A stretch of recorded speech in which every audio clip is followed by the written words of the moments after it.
welcome. This is the Apostate Prophet. How is everybody doing? I hope everybody's having a fantastic little day. Just like I'm having a fantastic little day. Dude, what's up, man? How you doing? Got no internet, so I'm using my phone for internet. Just plugging it in because it'll probably run out of power pretty quick. I got no internet. All right, now I got power. No internet. I got the power. I'm connecting to the internet. I've got the power. If you were Muhammad, you would have the strength of 30 men. Hectic. You wouldn't need internet, man. You would connect to the internet through the Zut power. I connect to the internet by the power of all Zut. The power of all Zut. Oh. Anyway, that'd be funny. The power of all Zut compels you. That's what Muslims will say. Yeah, I'm telling you, man, we should start like services, like businesses or something, like an internet service provider that is called Zut Power or something like that. Zut Power. Yeah, you could have anything. You could have an energy company. Yeah, energy. You could have energy drinks called Zut energy drink. Stealing my idea, man. That was my idea, man. Zut energy is my idea. Zut juice was your idea. No, they were both my idea. Everything was ultimately my idea. So Zut gonna get AP. Gonna get AP. Zut gonna get AP. Let's see who else is live. Oh, probably a bunch of nerds. Jerome is live. Jerome Sick. So, David, man, what's up? How you doing? What's up, dude? Jack Ray says Steppenwolf, born to be wild. AP, born to be late. Born to be late. Ding, ding, ding, ding, ding. Born to be late. And Muhammad to be born to get zooted. Ding, ding, ding, ding, ding, ding. Dude, stop dissing Muhammad, man. What did he ever do to you? GV9791 says, say it ain't so. AP is late to his own live stream. That could never happen. Yeah, I think you're seeing things. I wouldn't be late to my own live stream. People who are late to their own live streams are kind of lame. Hey, have you heard of this guy who just, he was a big PhD student guy who debated against Christians and was like refuting Christianity and all that. And he just announced his conversion to Christianity. Wait, you mean the guy who became a Catholic? Yeah. Yeah. A couple days ago, I thought that was super cool. But the Catholics are now working with the Orthobros to attack everyone. So I don't even know anymore, man. Ain't that right? Ain't that right? There's actually news that I just encountered earlier today, it was actually in Fox News, saying that conversions to Catholicism are growing, have grown over. There has been a 115% surge in U.S. college conversions to Catholicism and all that. So there's quite something going on. Our enemy is getting stronger. We have to unite and crush our enemy, which is the Catholics. Yeah, I know. You're part of we're the true church camp. Yeah. We all of us have to come together and destroy the Catholics. Destroy the Catholics. We can't allow this to happen anymore. Let's see. Fox News data shows Catholicism at U.S. college conversion. Let me see if I can find that article in a second here. Catholic conversions. Let's see. Let's have a look at that. I mean, I'm happy with any. Well, if the atheist population becomes Catholic, I'm happy for that. Number of college students are joining the Catholic Church, with campus ministries reporting a surge in interest. Nearly 60 colleges reporting data to the Christian prayer app Hollow. It shows participation at adult Catholic conversion classes jumped 115% in 1 year. Rachel's alma mater, Arizona State, the University of Illinois, and the University of Oklahoma reported the highest enrollments in those programs. Campuses are also reporting that more students are attending retreats and receiving sacraments. That's quite interesting. It's quite interesting. This is from Fox News. What happened? A bunch of college students woke up and said, "We want more popery." I mean, it is a very interesting development that that there's also the data, which was from Pew Research, wasn't it? It was, I think, last year.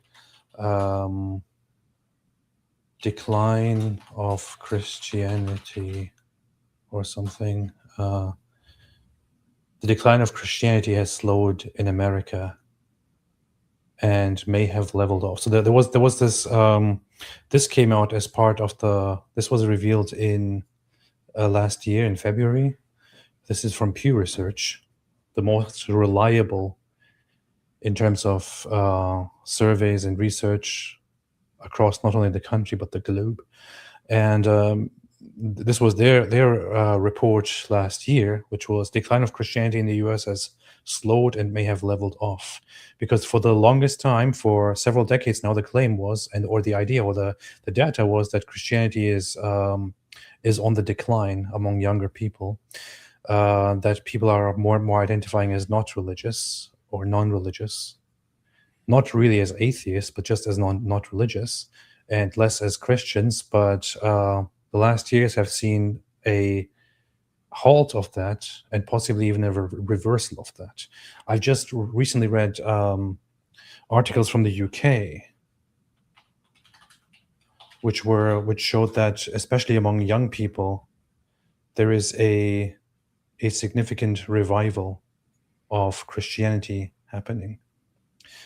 Church attendance grows for 5th year in a row. That is from the Church of England. The Church of England generally has a very, very low attendance rate, but other data shows that that different branches, except for the Anglican Church in England, are growing. There is a growth of Catholicism going on. There is a growth of different Protestant denominations going on. But overall, people identify less as not religious and more as Christian, and going back to churches and to worship and all that, which is a very, very interesting thing to see. It is a very, very interesting thing. There is this general idea, right, that this whole trend of new atheism with the spread of social media and all that was kind of something like a short-lived trend, and that it is now basically on the decline. It's no longer cool. It's not cool anymore, and it's going away.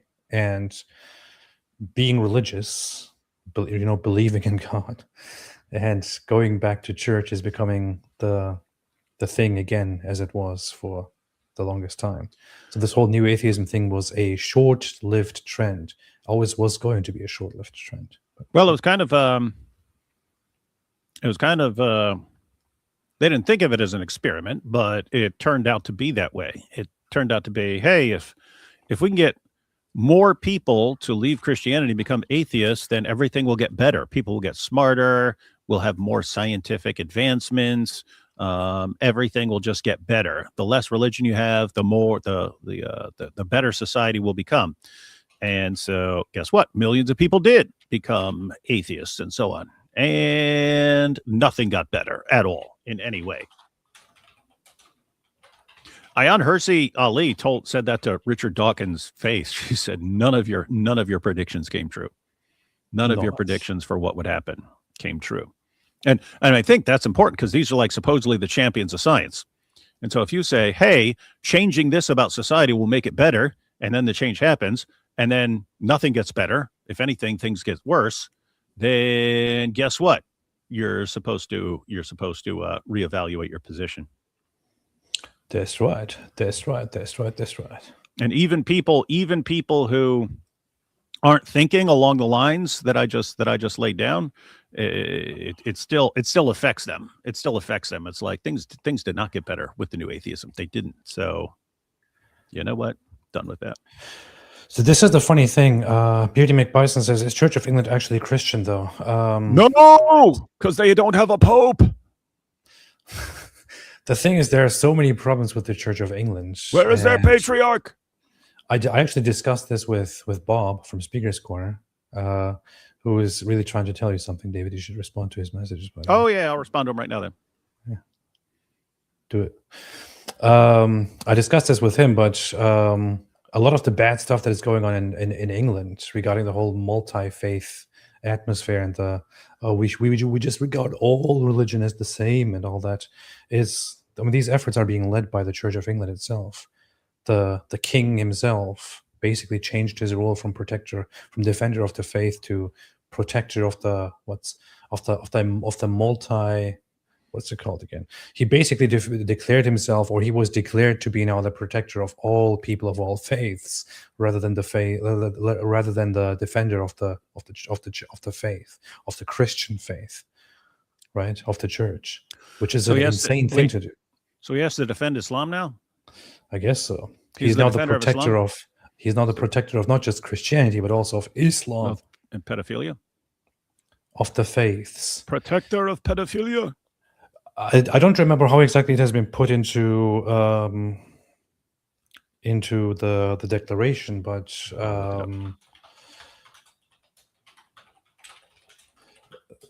yeah, look it up for me. Load it up for me. Load it up for me, man. Come on, man. Come on, man. Come on, man. Oh, in June 2026, the Sovereign Grant Annual Report updated the official description of King Charles's duties to state that he's the supreme governor of the Church of England and protects the space for faith within the multi-faith nation. This shifts the framing from the singular historic title to a broader multi-faith focus long championed by Charles. So, King Charles III he was supposed to be the defender of the faith, of the Christian faith, right? The Christian faith in England. Instead, he has become the protector of the space for faith within the multi-faith nation. It's such a that sounds betrayal. Extremely lame.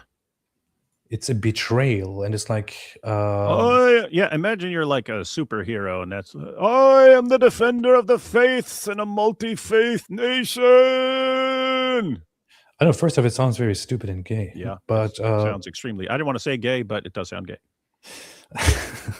I mean, there was something cool sounding about defender of the faith, right? That sounds cool. Who are you? I'm the defender of the faith. Whoa, this a tough dude right here, man. This sounds really base.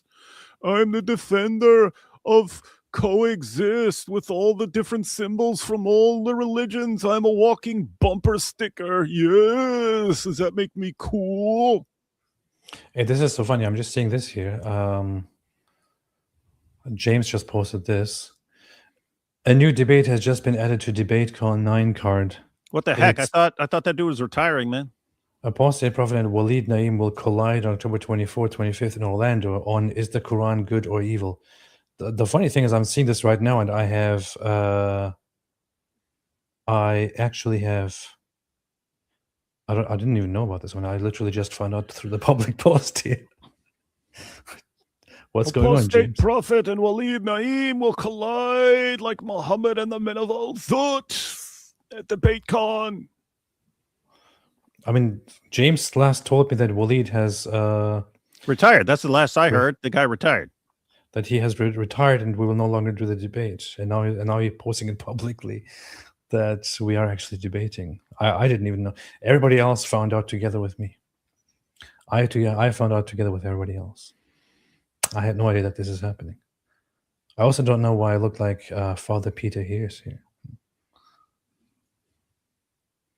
You do. Look at this. This doesn't even look like me. It looks like Father Peter Hears. Let me show you a photo of him. David, you probably don't know who that is. And he looks way better than you because he's not Turkish. Look at this. There's no otter in his bloodline. This looks like Father Peter Hears. Doesn't even look like me. All Turks have otter in their bloodstream. Maybe we're the same person. I never noticed. You had your DNA tested. How much otter did you have in your DNA? So the funny thing was is, it like 90% otter? I think you're mostly Greek, like most Turks, but you still have that otter blood. wait a minute. I just saw that you posted. I'm debating Waleed.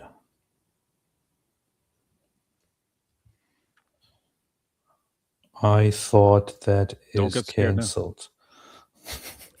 Don't get scared now. So AP's running from Waleed. According to the test, it seems that I actually don't have even a hint of Turkic blood in me or DNA in me, and it seems that my ancestry goes back to. You're 100% otter. Yeah, it seems that my ancestry actually, when the DNA is analyzed, goes back to Eastern Anatolian, Armenian, and Greek populations, and that there seems to be no hint of any Turkic anything in me, which is very, very funny because I was basically raised in a family that is like very proudly Turkish and very, very, very hateful against Armenians and Greeks. But it's like that's my ancestry, dude. It's like that. It's a funny parallel to that Dave Chappelle skit where he played a black white supremacist who had been like, born blind, and they didn't want to tell him that they didn't want to tell him in the orphanage for the blind. They didn't want the other kids mistreating him, but they're all blind, so they just tell everyone that he's white too. But then he grows up as a racist and joins like the KKK and stuff. That's me. Yeah. And so he's black, but he hates black people. But it's like, no, you got an entire population of Turkey that is 100% Greek, and they hate Greeks because they've been raised to think that they're Turks. And so all these guys, yeah, down with the Greeks. We hate the Greeks. Let's destroy the Greeks. Let's conquer the Greeks. And they're all Greeks. They're all Greeks who have been told that they're Turks. Isn't that crazy? That is pretty crazy. So, I thought I was at least somewhat Ottoman. I don't know if people know about the history of the Ottoman, but so basically, a long time ago, before there was before anything that today existed, there were these things called the Ottoman. So people don't know this. If this were true, then there would be pictures. Well, that's why we have it right here. Whoa. Okay. I stand corrected. So this the is one of the Ottoman are Ottoman. real. This is one of the Ottoman. People don't usually learn this in history because it has been kind of subdued and hidden and all that. But in reality, there were these people that were half otter, half man, and they at some point started taking over what is today called Turkey, which is Anatolia. They're terrifying. Or little Asia, small Asia, whatever it is. So these guys started taking over and basically running an empire or something like that.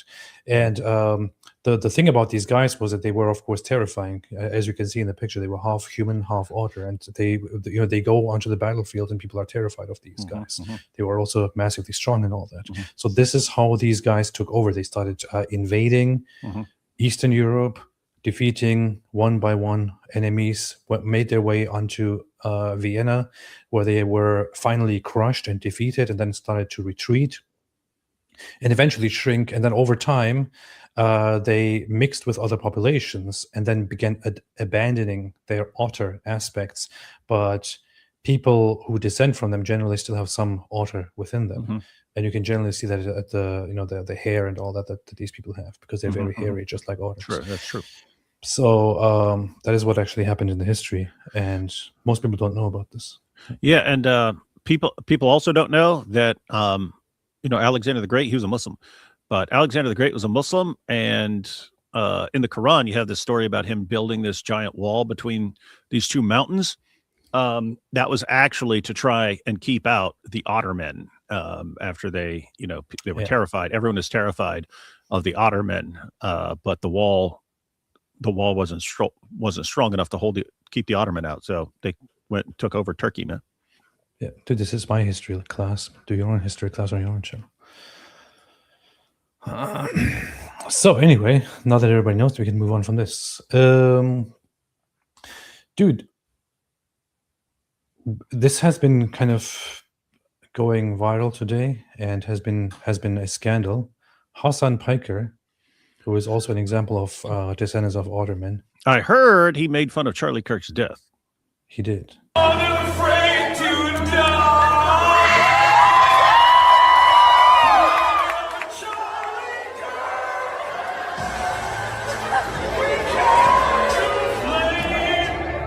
We'll fight for the gospel. We'll honor his name. We are for Charlie Kirk. His courage our own. Yeah, So they're putting on a mockery, singing a song. What is this? What's this event? I have no idea what Like this a is. loser fest? Yeah.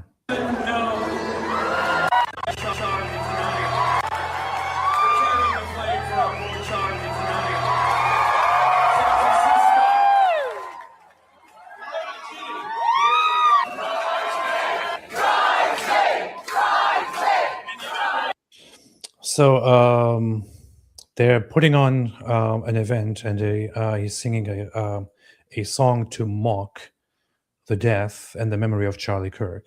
This is what he does. This is just, disgusting, repulsive behavior. Hassan openly mocking Charlie Kirk's murder. Deport his whole family back to Turkey. The left are filth, says Tommy Robinson. This is what these people do. It's just apparently such a funny thing to mock the death of an honorable or of anyone, of a good man who was killed, who was assassinated, who was murdered. This is what these people celebrate, what they find so funny, what they applaud. A mockery of the murder of a family man, a good man. This guy, I don't want to say the stuff that's on my mind, but this is what these people do, man. That's what they do. Anything you want to say about this, David? Because I'm Pretty just going to say lame. bad things. No, I'm trying to look up what people are saying about it. People ain't saying good things. People ain't saying good things. Anyway, love the daily keel hauling of Dawa. God bless. God bless you too. What does keel hauling mean? I'm not American. I don't speak American. Oh, keel hauling? Yeah. No, that's from way back in the day. That's with ships.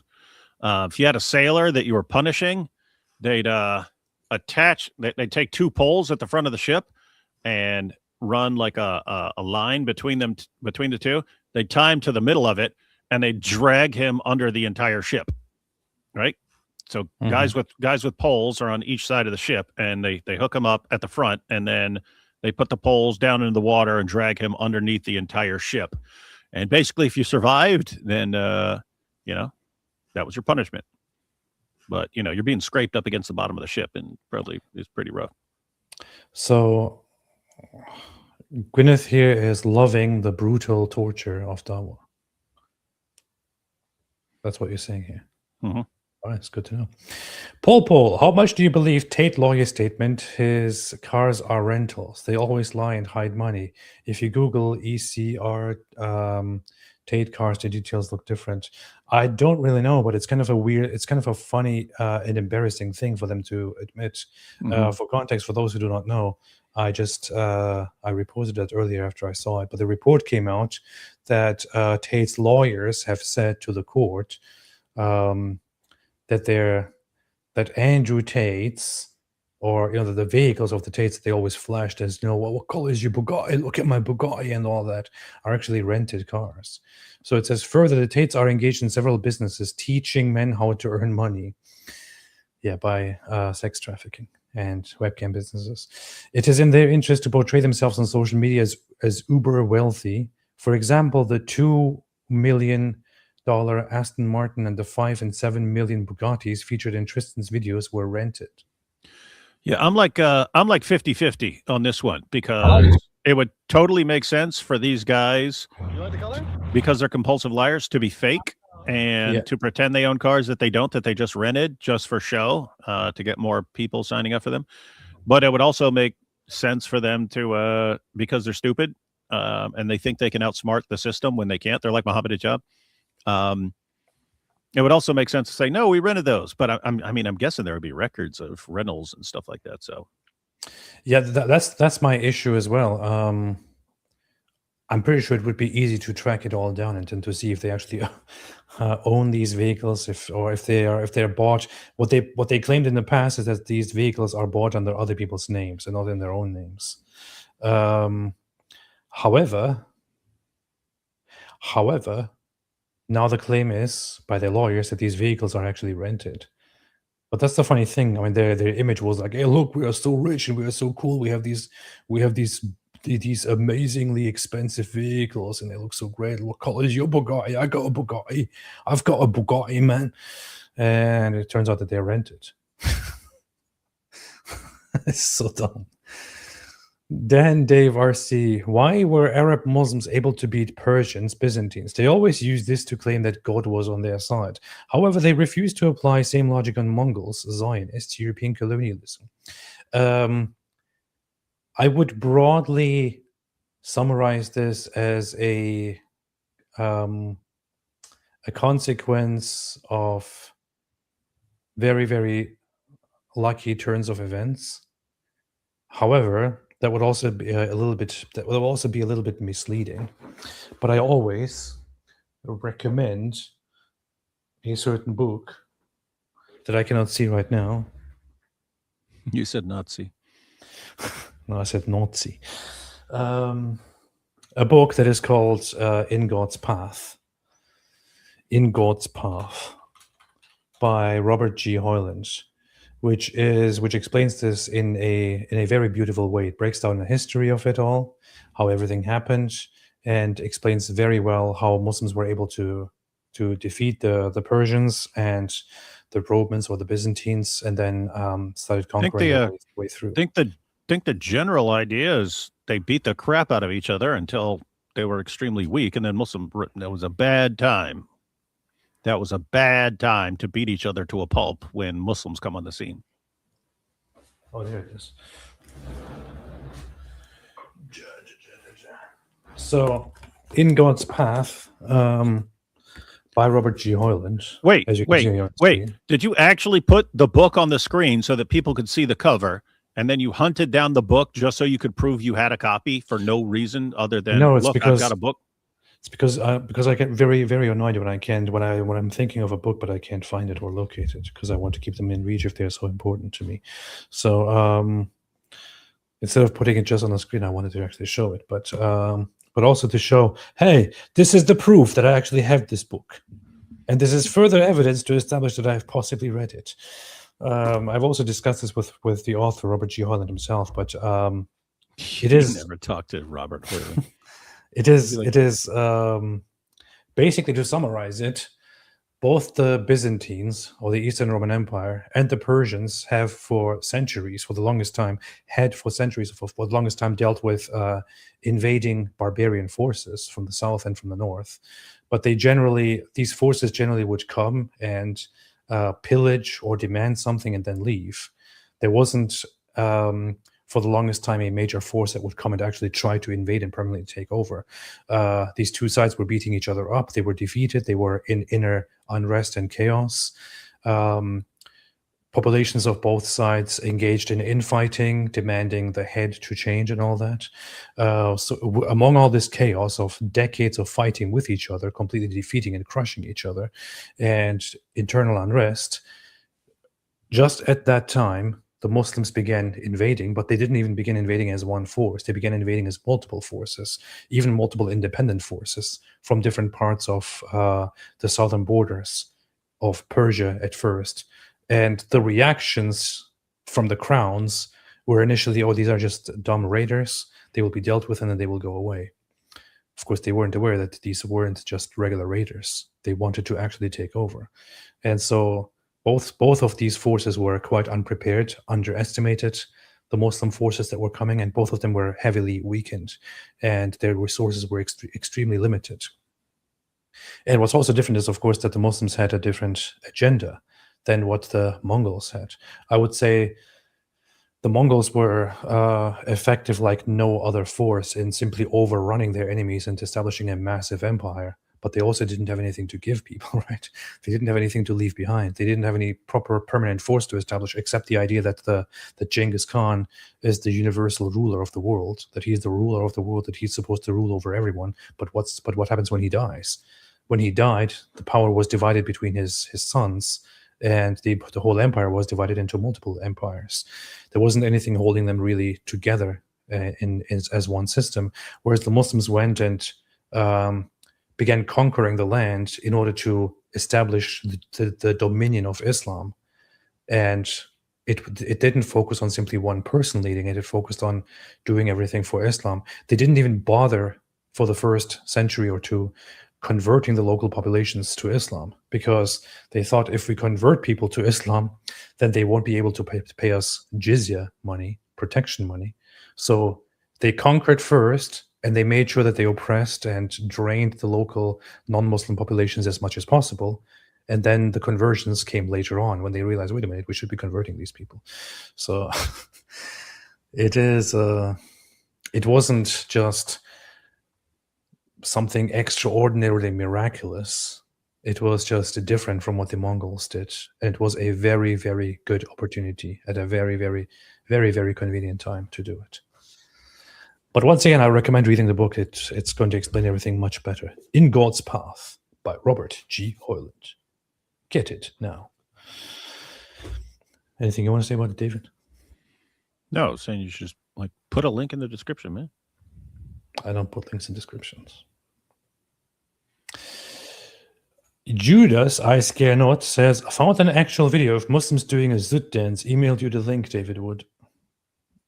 Muslims doing a Zut dance. That sounds crazy. I don't believe it. I don't believe it for a second. Recycle Benel says, David Protestant here. How strongly would the truth of Catholic miracles such as Marian apparitions and Eucharistic serve as evidence for Catholicism? There you go. What are you going to say now? I don't know. You'd have to see what's the evidence for the miracle and what's the evidence for what it's confirming or proving. You know what I mean? So what's it's your like, answer? No, I'm saying it's like there was a Pew study years ago where they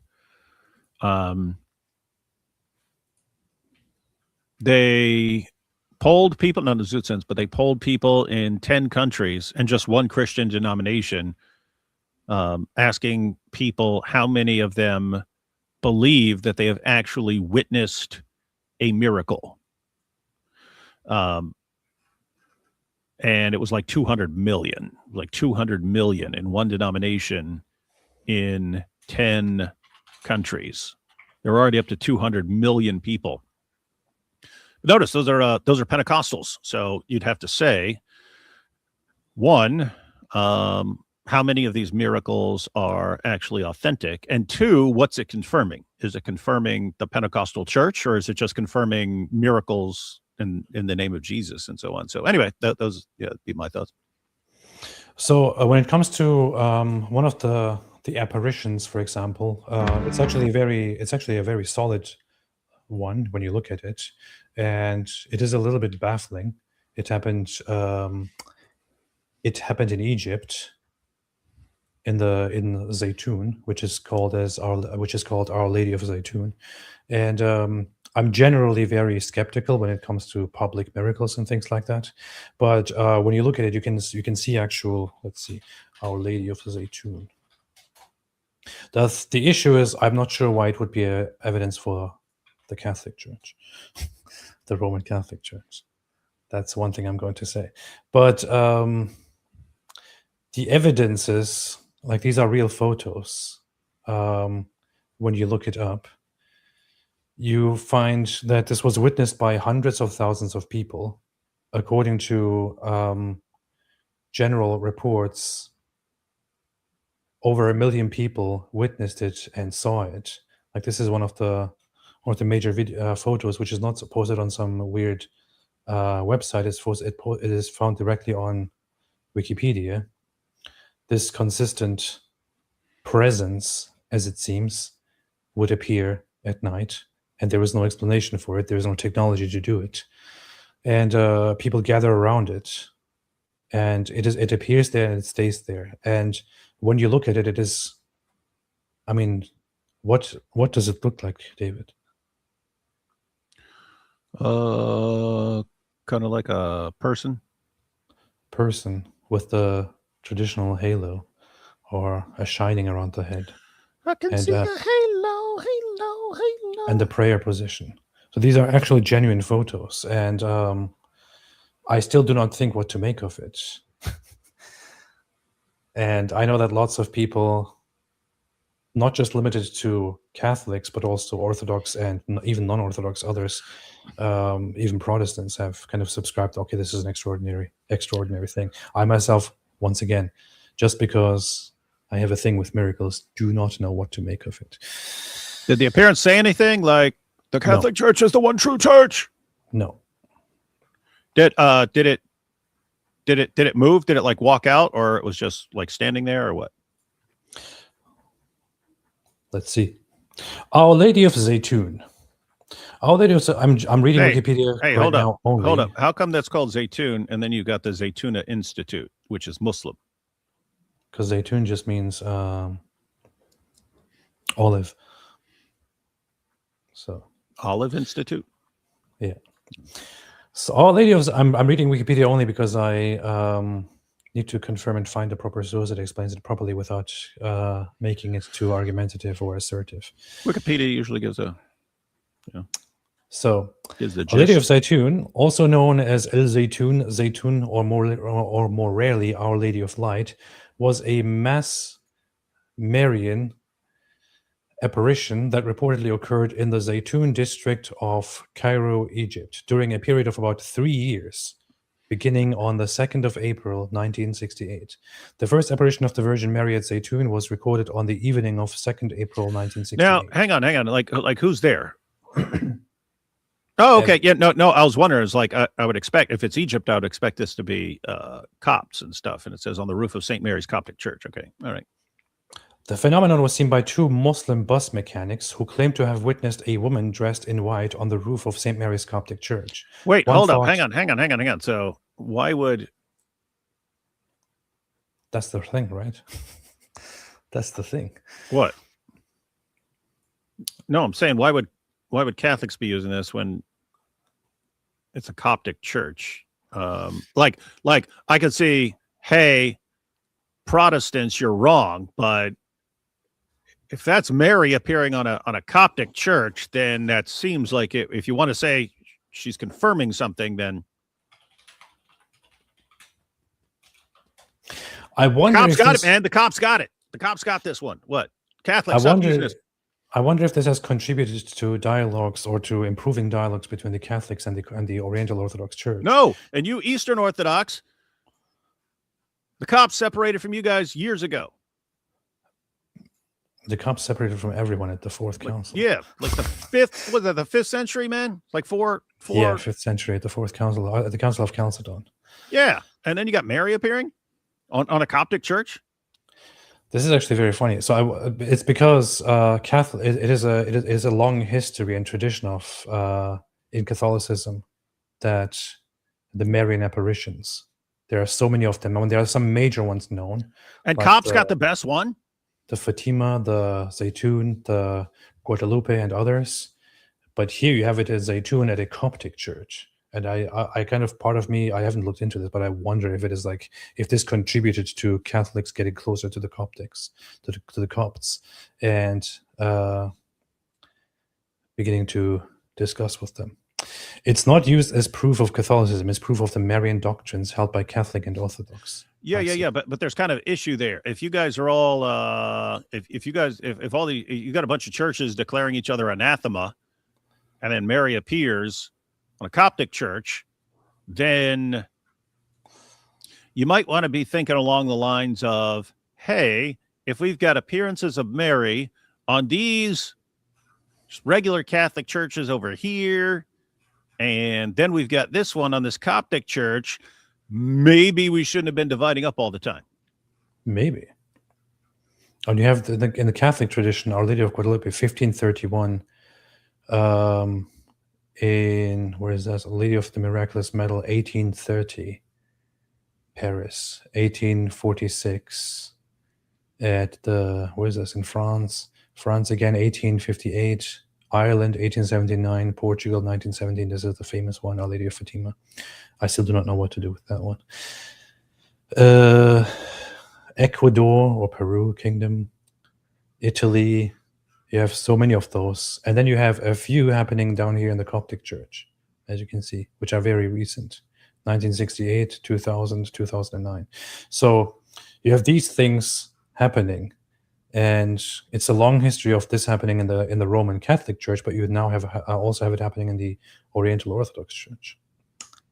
So, but not the Eastern Orthodox Church. Quite a coinky-dink. Because the Eastern Orthodox Church doesn't need miracles. Because we've got the proof. So we've got the proof.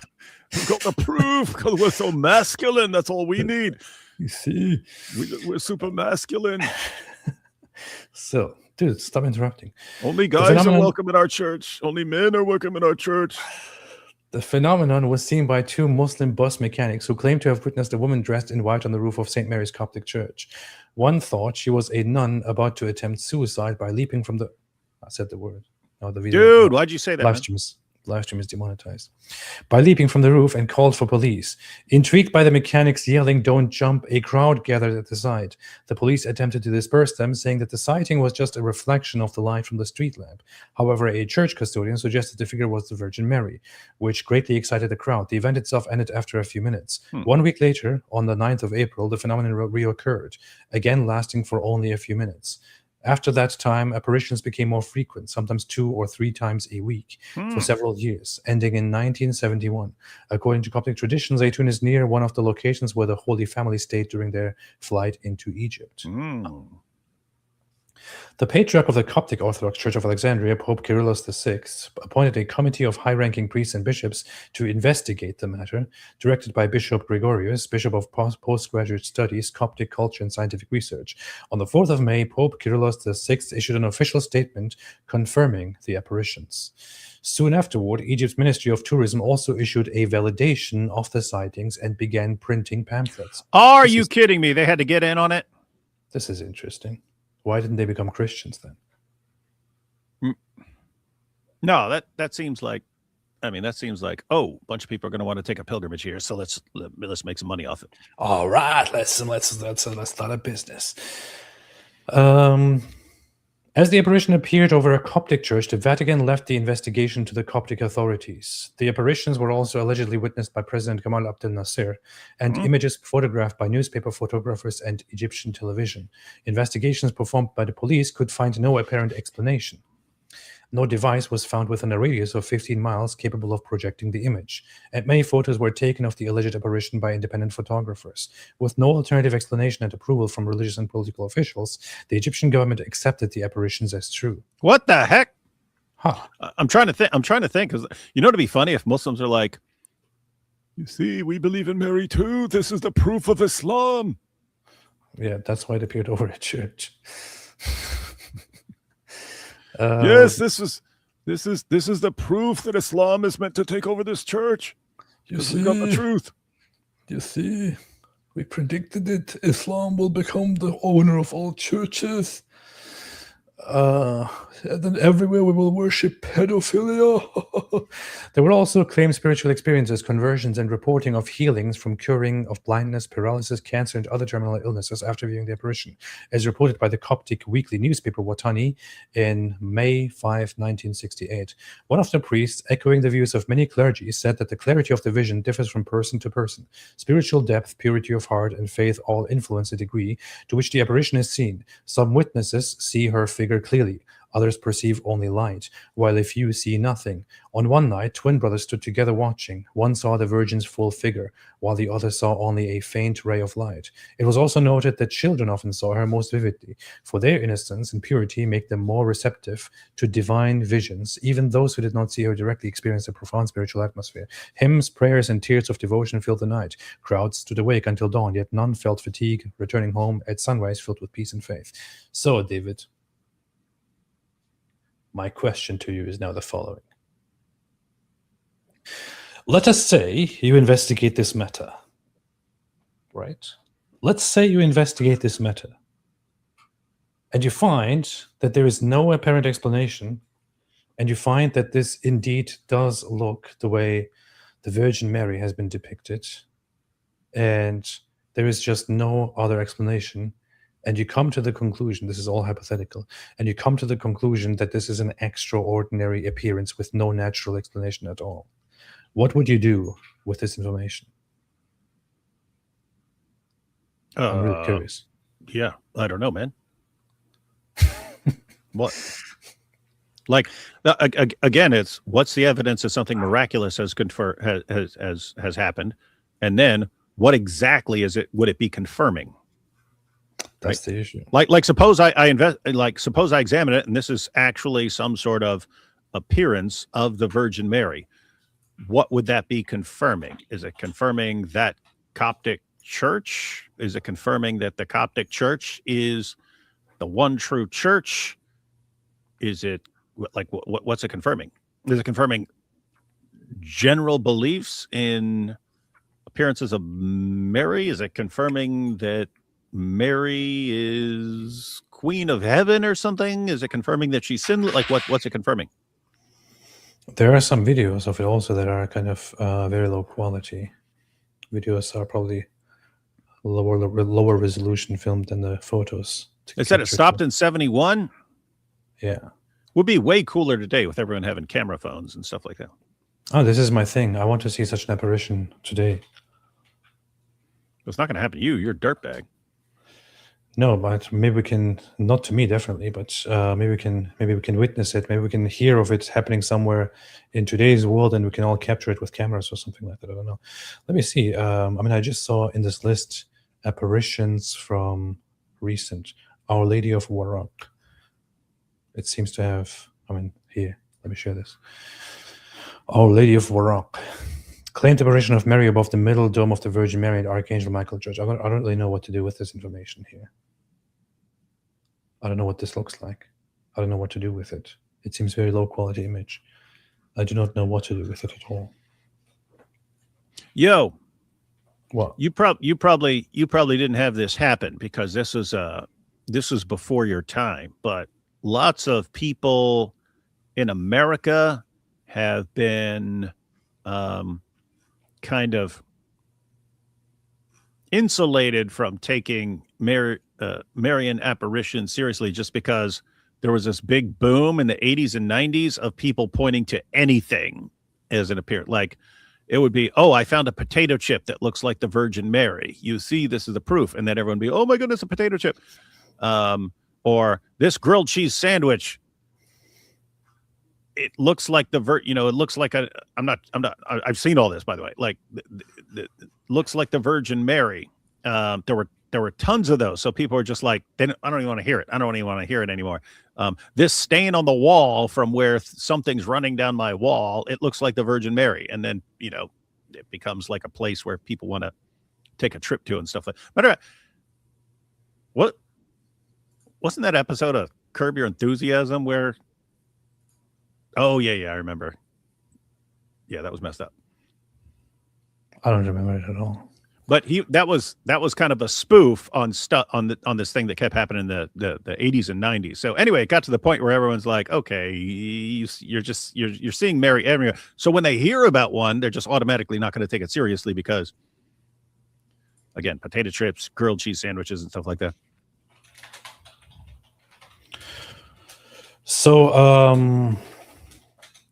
I have some issues. I mean, I know what you're talking about. I saw recently a video that was from Africa somewhere. Not recently, maybe I saw it like 2 years ago or something. Maybe it was last year. I don't remember. But it popped up on my Twitter feed a while ago. And it was from a church somewhere in Africa. And it was like, everyone was like, praise God. This just happened in our church. And you can see some light begins flashing and starts like changing colors and all that as it flashes into the church. And then the people in the church see it and they start jumping up and falling down and worshiping God and all that. And I just thought to myself, I don't understand what's happening. It's just light. So there are those things. that people can just interpret any light or any shape as that, then there is stuff like this, and I don't really know what to do with it. So when I ask you the question, for example, if you concluded, okay, there is no natural explanation to this, you can't explain it with any devices, you can't explain it with light going wrong, you can't explain it with anything. It's if you concluded, okay, this is definitely an extraordinary or even a miraculous occurrence. If I came to that conclusion, just like you, I probably wouldn't have any idea what to do with that information. So, honestly, doesn't matter if it happens on top of a Catholic church or on top of a Coptic church or on top of a Greek church. I honestly would have no idea what to do with this information. Yeah, that's why I brought up like the issue of like hundreds of millions of Pentecostals believing they've witnessed miracles performed. It's like, okay, what's that confirming? That miracles happen? That God performs miracles? Or is it like confirming the Pentecostal church? Because those are two different things. It's like, I don't know. The thing is also, part of it makes me think about the evidence for the resurrection. But then I think there is just no way to compare it, right? Because with the evidence of the resurrection, where we have 500 people witnessing Jesus after the resurrection, walking among them, the message there is a quite different one than the message of what appears to be the Virgin Mary standing on top of a roof of a church and just not saying anything, right? Yeah, you had Jesus preaching for several years, then dying, rising from the dead, and then appearing to people and talking to them over a period of several weeks. So you kind of get the idea of what's being confirmed there. I mean, I must say this does look very convincing. As I look at it closer. Yeah, what's up? Like, there's a bunch of stuff glowing. Is that just like, was other stuff lit up and that's why you see is the roof lit up? I don't know. Maybe the apparition is lighting up the roof. But when you look closer at it, it looks like very, very clearly like, I mean, here. It looks like this. No, that has no halo, man. Hey, imagine it had a halo. It kind of looks like this, doesn't it? If it had a halo, yeah. Huh. Put a halo, man. Get one with a halo, dude. I shan't do that. So, I do not know. I still have no idea what to do with this information, though. And it is that's the thing. So, going back to the question, would this be convincing as evidence for the Catholic Church? No, it's Coptic Orthodox, man. It would convince me that something extraordinary and maybe something holy and something is happening.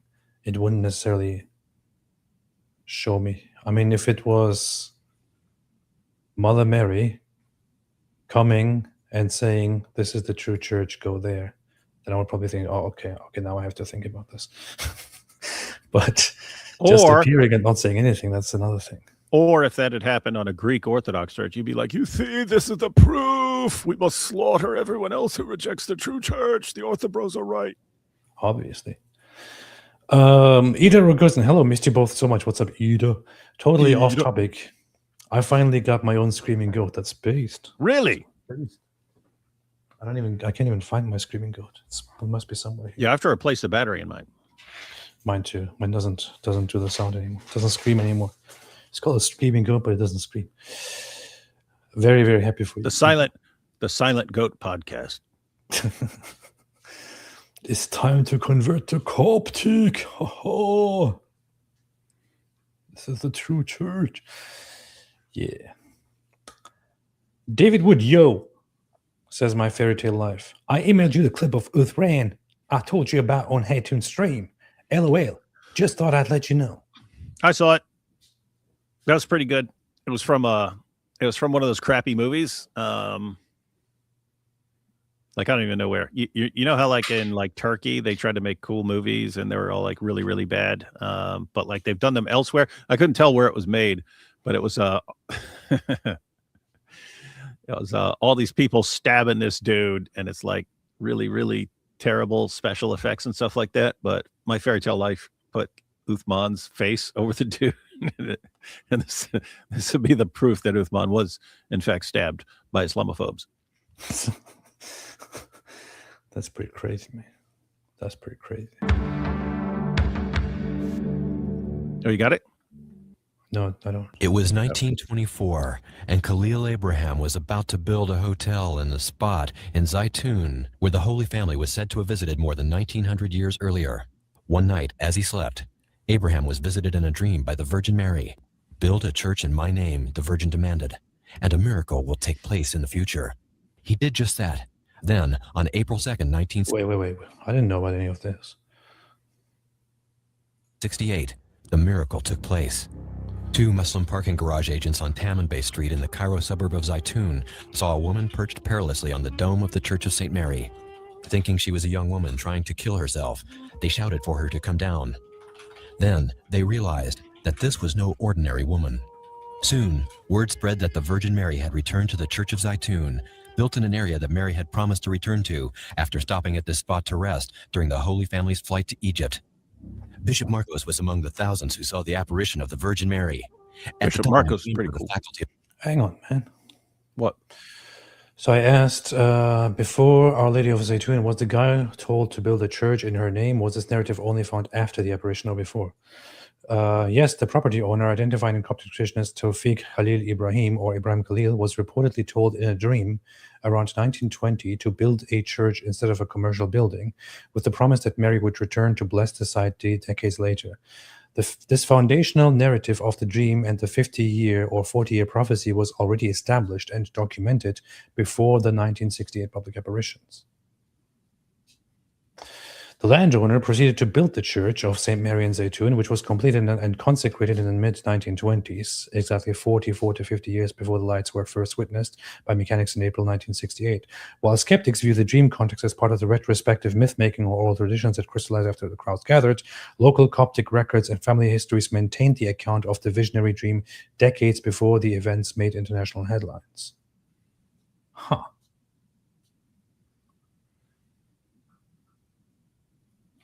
No, that is worth investigating, I must say. AP just police whatever AI tells him. Of Engineering at Cairo University, Bishop Marcos describes what he saw in 1968. Just behind the church, in front of the wall of the church, I think. He doesn't talk like that. Not more than 40 or 50 meters. Yo, just before the church, yeah. Why does he sound all British? Just before the church, man. Wait, is that a hat or is that his hair? That's his hat, man. That's a Coptic hat. Approximately at I've seen cops. I didn't see them wear that. I have seen the vision. Doesn't, what's his name again? The one very, very anti-Islamic Coptic guy. Priest. Oh, Zachariah Boutros? Yeah, doesn't he dress like that? No, it doesn't look like that. Really? Oh, no, That one looks like hair. He just has a little one. Yeah, and from what I've seen, I think they dress in like that in Egypt or something. But over here, they wear these little things. Yeah, that's what I mean. That's what I normally see Coptic priests like. Yeah. Complete. Very nice, very clear. I saw the complete face, complete body, and her hands waving to bless the people. And everyone could see that she concentrated her eyes on them exactly.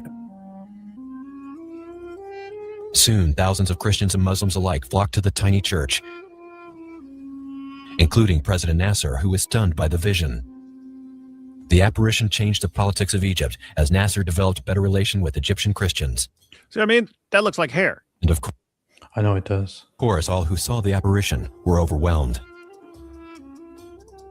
One who witnessed the apparition was Dr. Otto Meinardus, a member of the German Theological Association and a Harvard-trained theologian who taught at the prestigious American University in Cairo.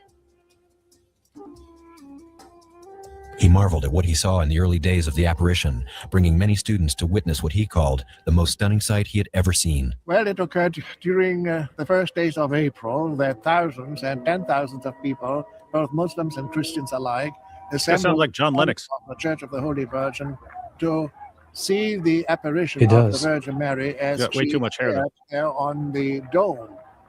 The days later, large numbers of people, both Muslims and Christians of the various denominations, assembled there and witnessed the apparition in various forms.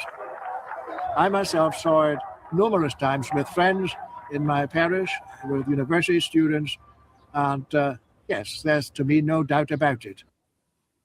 Dr. Carey I've had this conversation recently with, it was only fleetingly mentioned because we were talking about something else, but just recently I had this conversation when I was in California with a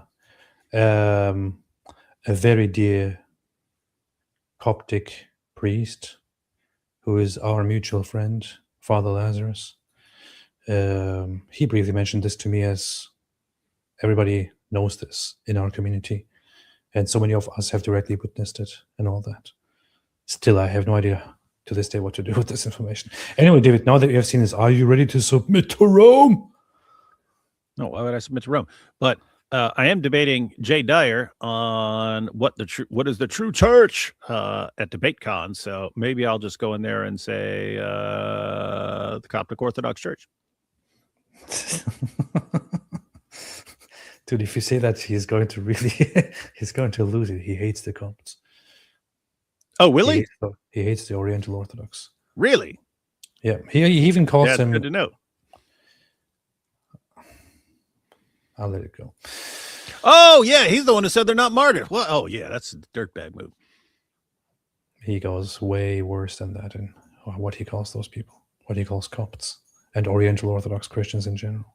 Well, I mean, yeah, but I mean, think about that, right? Like all these orthobros trash talking the cops, and there you've got, I guess, like one of the best cases for a miraculous appearance on a Coptic Orthodox church.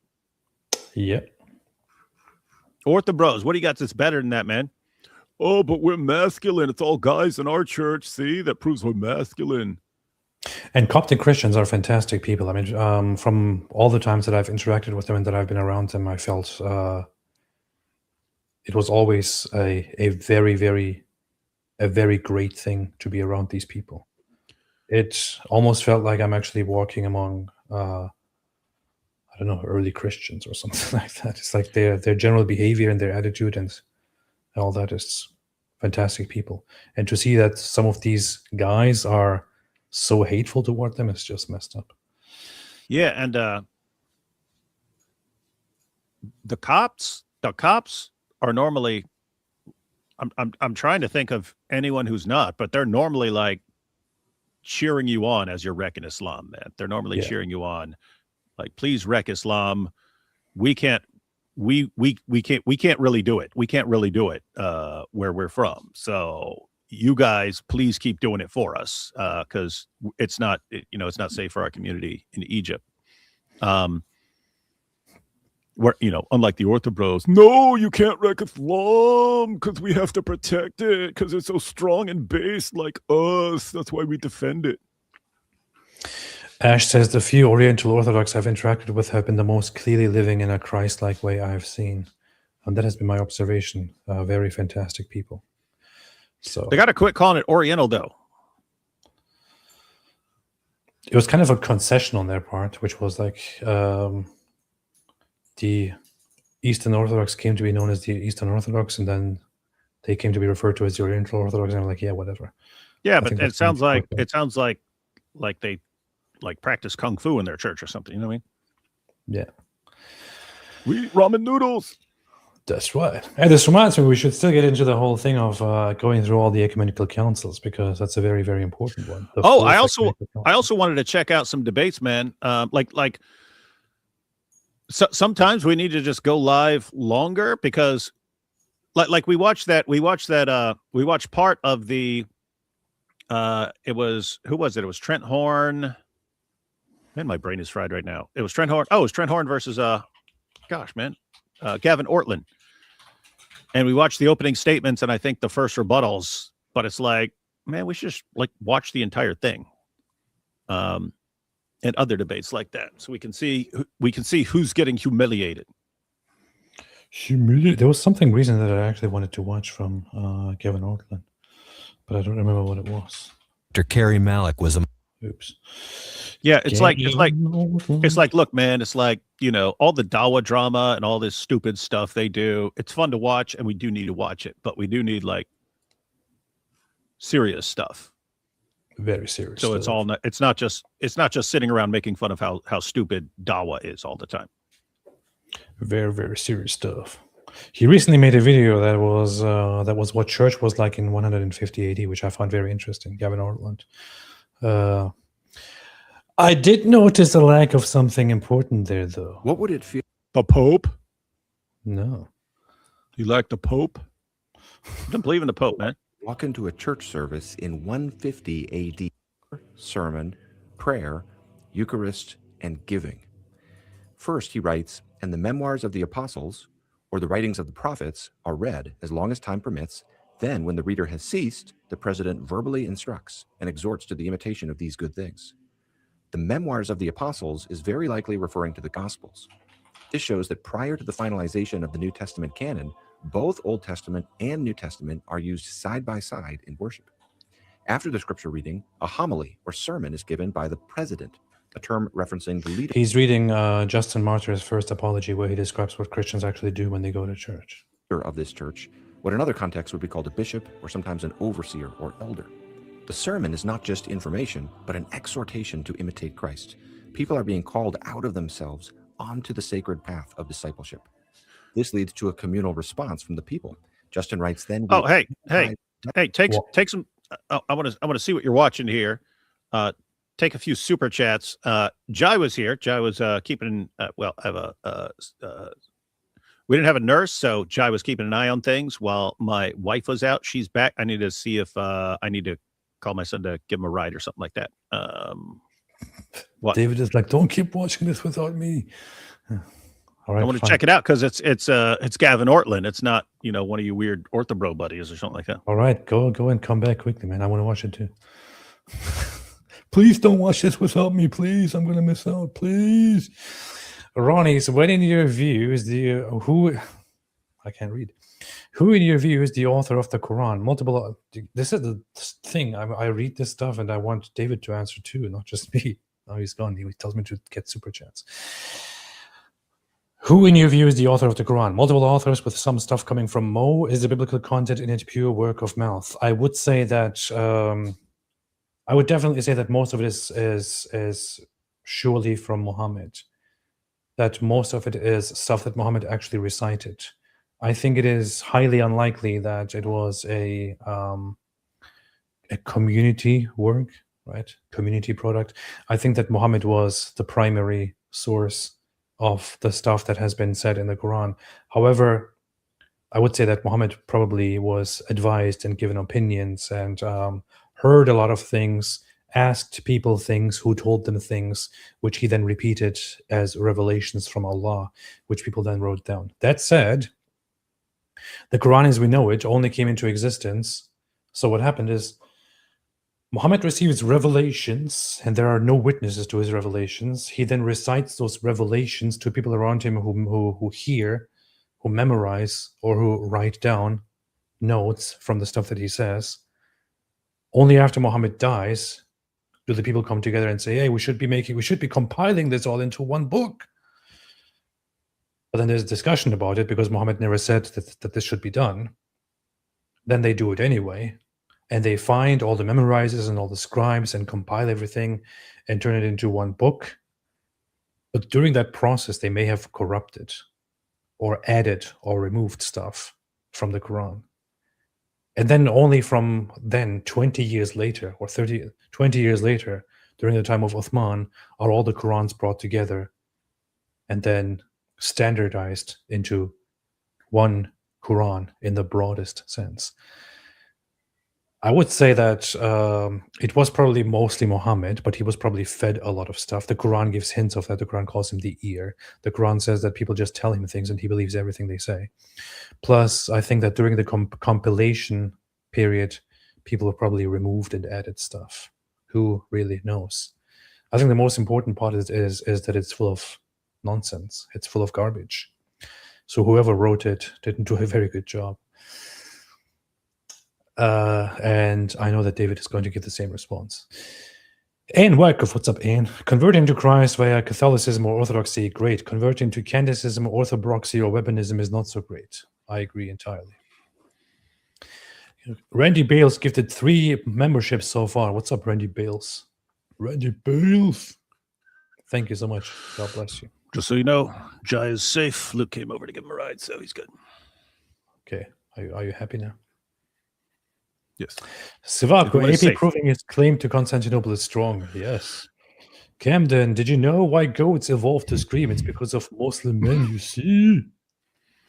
Bobby Susanbach says, nice. No, I mean otter, LOL. That was from Lazarus. That was from Naked Gun. Naked Gun, yeah. Lazarus, thank you for the gifted membership. Dr. Wood, when is the studio ready? AP, how did your family react to your conversion? God bless y'all and the chat. David, when is your studio ready?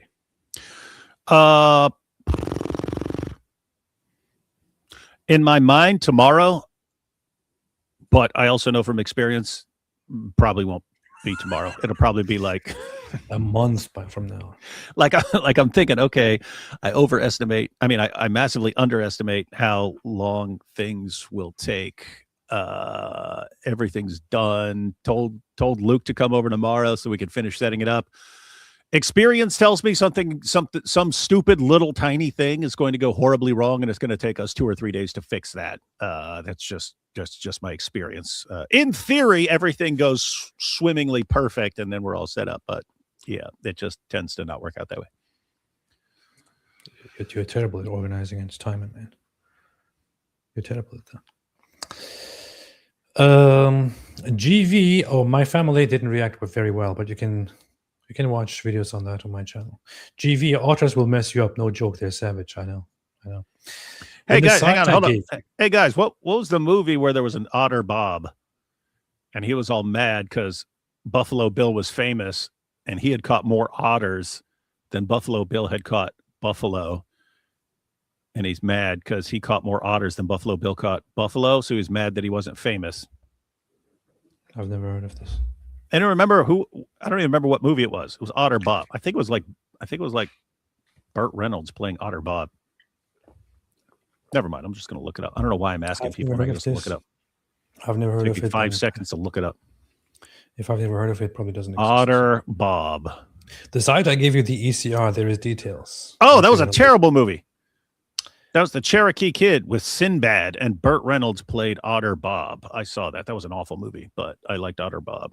All right. Back to Otter Bob. Randy Bales, God bless you. AP and Feed Kicks Wood, praying for y'all. Thank you, Randy. Thank you. Always appreciate you. Daddy Hikma, I'm also praying for you, by the way. Your thoughts on Madkhali versus Daniel Beef? I don't even know what to think about it.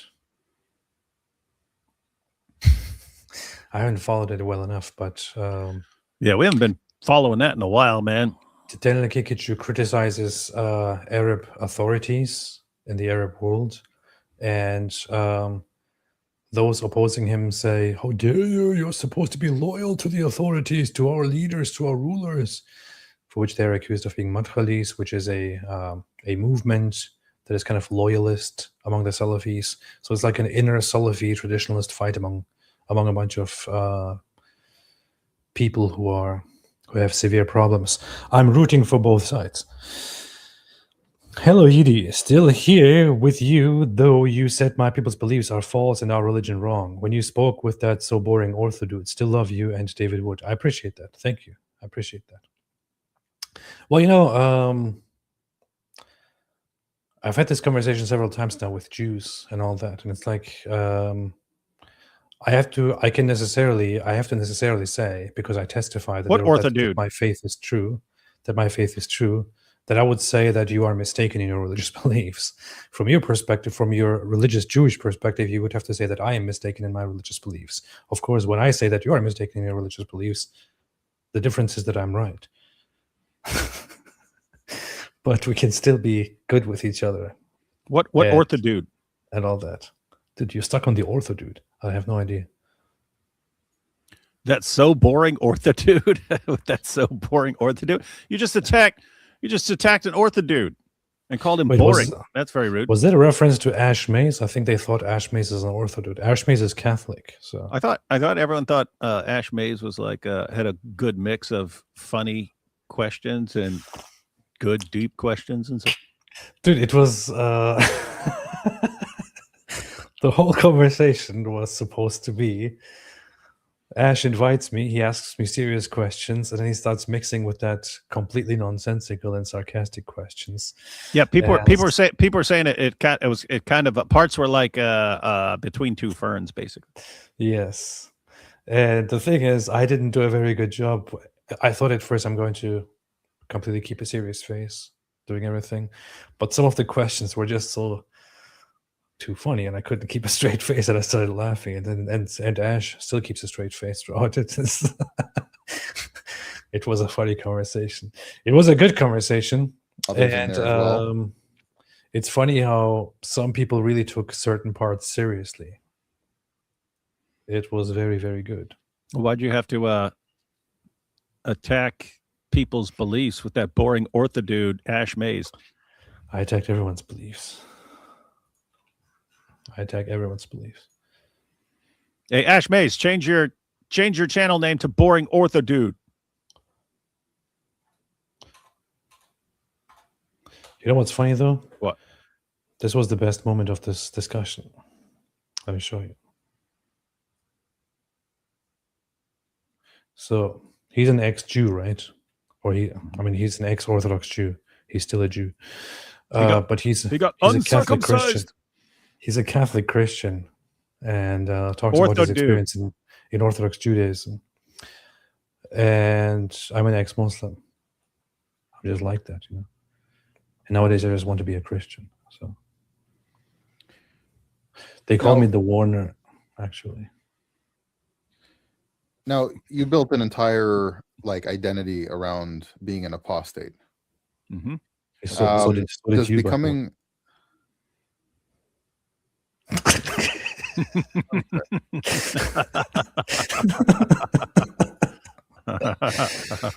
that was a burn. You have to admit it, Ash. You have to admit it. That was a burn, wasn't it? That hurt. I know it hurt. You got what kind of loser built his entire identity around just leaving something? You got destroyed. But hey, I appreciate that. Hello, Edie, and I love you guys. Seriously. Cult Wraith, the Antichrist will come with signs and lying wonders and acts. A demon-possessed girl give accurate prophecies. Miracles on their own don't mean truth. Brand Nguyen says, hello, it's not a motive native to Judaism nor the early Jesus movement. Definitely a Greek thing. Makes these miracles sus from my perspective. I mean, they were part of depictions very early on. I know that in those depictions, a lot of stuff from surrounding Greco-Roman imagery was adopted and included, but just changed into Christian ways. I wouldn't think that there's anything really wrong with that. I'm not sure how far back the whole idea of halos to depict holiness goes, though. So, Timothy Freeman, do you know anything about this, David? Do you know anything about halos? You seem to have one yourself, so I thought you would know. Let's keep watching this. I know about the game Halo Wars. Oh, nice. But it's funny because in Halo Wars, which is I think one of only two modern games that I played, I would be the character Brute Chieftain, which became Zut Chieftain once we started talking about the Zut. Nice. Gather and pray. Now, singing may have been included along with prayer at this point, since we know from other accounts at this time that Christian gathering also included singing. This leads to the climactic part of worship, the Lord's Supper or the Eucharist. Justin writes, when our prayer is ended, bread and wine and water are brought, and the president, in like manner, offers prayers and thanksgivings according to his ability, and the people assent. President? Amen. The phrase according to his ability suggests that the president's prayer is not a fixed script. Rather, he is extemporizing. Moreover, the people continue to participate during this prayer, saying Amen. After this, the bread and wine are distributed to those present, and to those who are absent, a portion is sent by the deacons. This practice highlights a strong sense of communal belonging, and that belonging is expressed not merely through sharing the Eucharist, but through meeting other needs as well. Because Justin notes that those who are well-to-do provide for the needy, whether orphans and widows, the So it sick, should be. prisoners, or foreigners. So in the 2nd century, caring for the vulnerable was a part of the worship gathering. Christian gatherings involved not just the vertical, hearing from God and then responding to God, but also the horizontal. Okay, so as I watched this, I noticed that he left something very, very important out here, and this is not an accusation, Gavin. Yes, it is, Gavin. Just an observation. And an Which is- accusation and a condemnation. Which is when we go to the text, Mm-hmm. the first apology, we find the following here. Gavin, cherry picking. Mm. There's something very, very crucial, something theologically extremely crucial that Justin Martyr highlights here and separates as its own chapter, left out. So let's start from here, right? But we, after we have thus washed him who has been convinced and has assent to our teachings, bring him to the place where those we call who are called brethren are assembled, in order that we may offer hearty prayers and in common for ourselves and for the baptized person, and for all others in every place, that we may be counted worthy, now that we have learned the truth by our works, also to be found good citizens and keepers of the commandments, so that we may be saved with an everlasting salvation. Having ended the prayers, we salute one another with a kiss. There is then brought to the president. Wait, of you're the making it. brethren- Wait. You're talking about he needs to include the kiss because you want to like start that up again? Come on. No. Go There to is then France, brought to dude. the They still do it in president France. of the brethren bread and a cup of wine mixed with water. And he, taking them, gives praise and glory to the Father of the universe through the name of the Son and the Holy Spirit, and offers thanks at considerable length for our being counted worthy to receive these things at his hand. And when he has concluded the prayers and thanksgiving, all the people present express their assent by saying Amen. This word Amen answers in the Hebrew language to so be it. And when the president has given thanks and all the people have expressed their assent, those who are called by us deacons give to each of those present to partake of the bread and wine mixed with water over which the thanksgiving was pronounced. And to those who are absent, they carry away a portion. Here Yeah, he comes said the all that. crucial part. He said all that except for the kiss. Here comes the He very left out the crucial kiss. part. The The kiss. very, very crucial part of the Eucharist, chapter 66. And this food is called among us Eucharistia, the Eucharist, of which no one is allowed to partake, but the man who believes that the things which we teach are true, and who has been washed with the washing that is for the remission of sins, and unto regeneration, and who is so living as Christ has enjoined. For not as common bread and common drink do we receive these, very, very important, but in like manner as Jesus Christ our Savior, having been made flesh by the word of God, had both flesh and blood for our salvation. So likewise have we been taught that the food which is blessed by the prayer of his word, and from which our blood and flesh by transmutation are nourished, is the flesh and blood of that Jesus who was made flesh. This is 2nd century Christianity. Yeah. For the apostles in the memoirs composed by them, which are called Gospels, have thus delivered unto... So this is the part that was missing. Okay, wait, it continues. For the apostles in the memoirs composed by them, which are called Gospels, have thus delivered unto us what was enjoined upon them. That Jesus took bread, and when he had given thanks, said, This do in remembrance of me. Luke 22:19. This is my body. And that after the same manner, having taken the cup and given thanks, he said, This is my blood, and gave it to them alone. And then he later goes into angry raging, which the wicked devils have imitated in the mysteries of Mithras, commanding the same thing to be done. For that bread and a cup of water are placed with certain incantations in the mystic rites of one who is being initiated, you either know or can learn.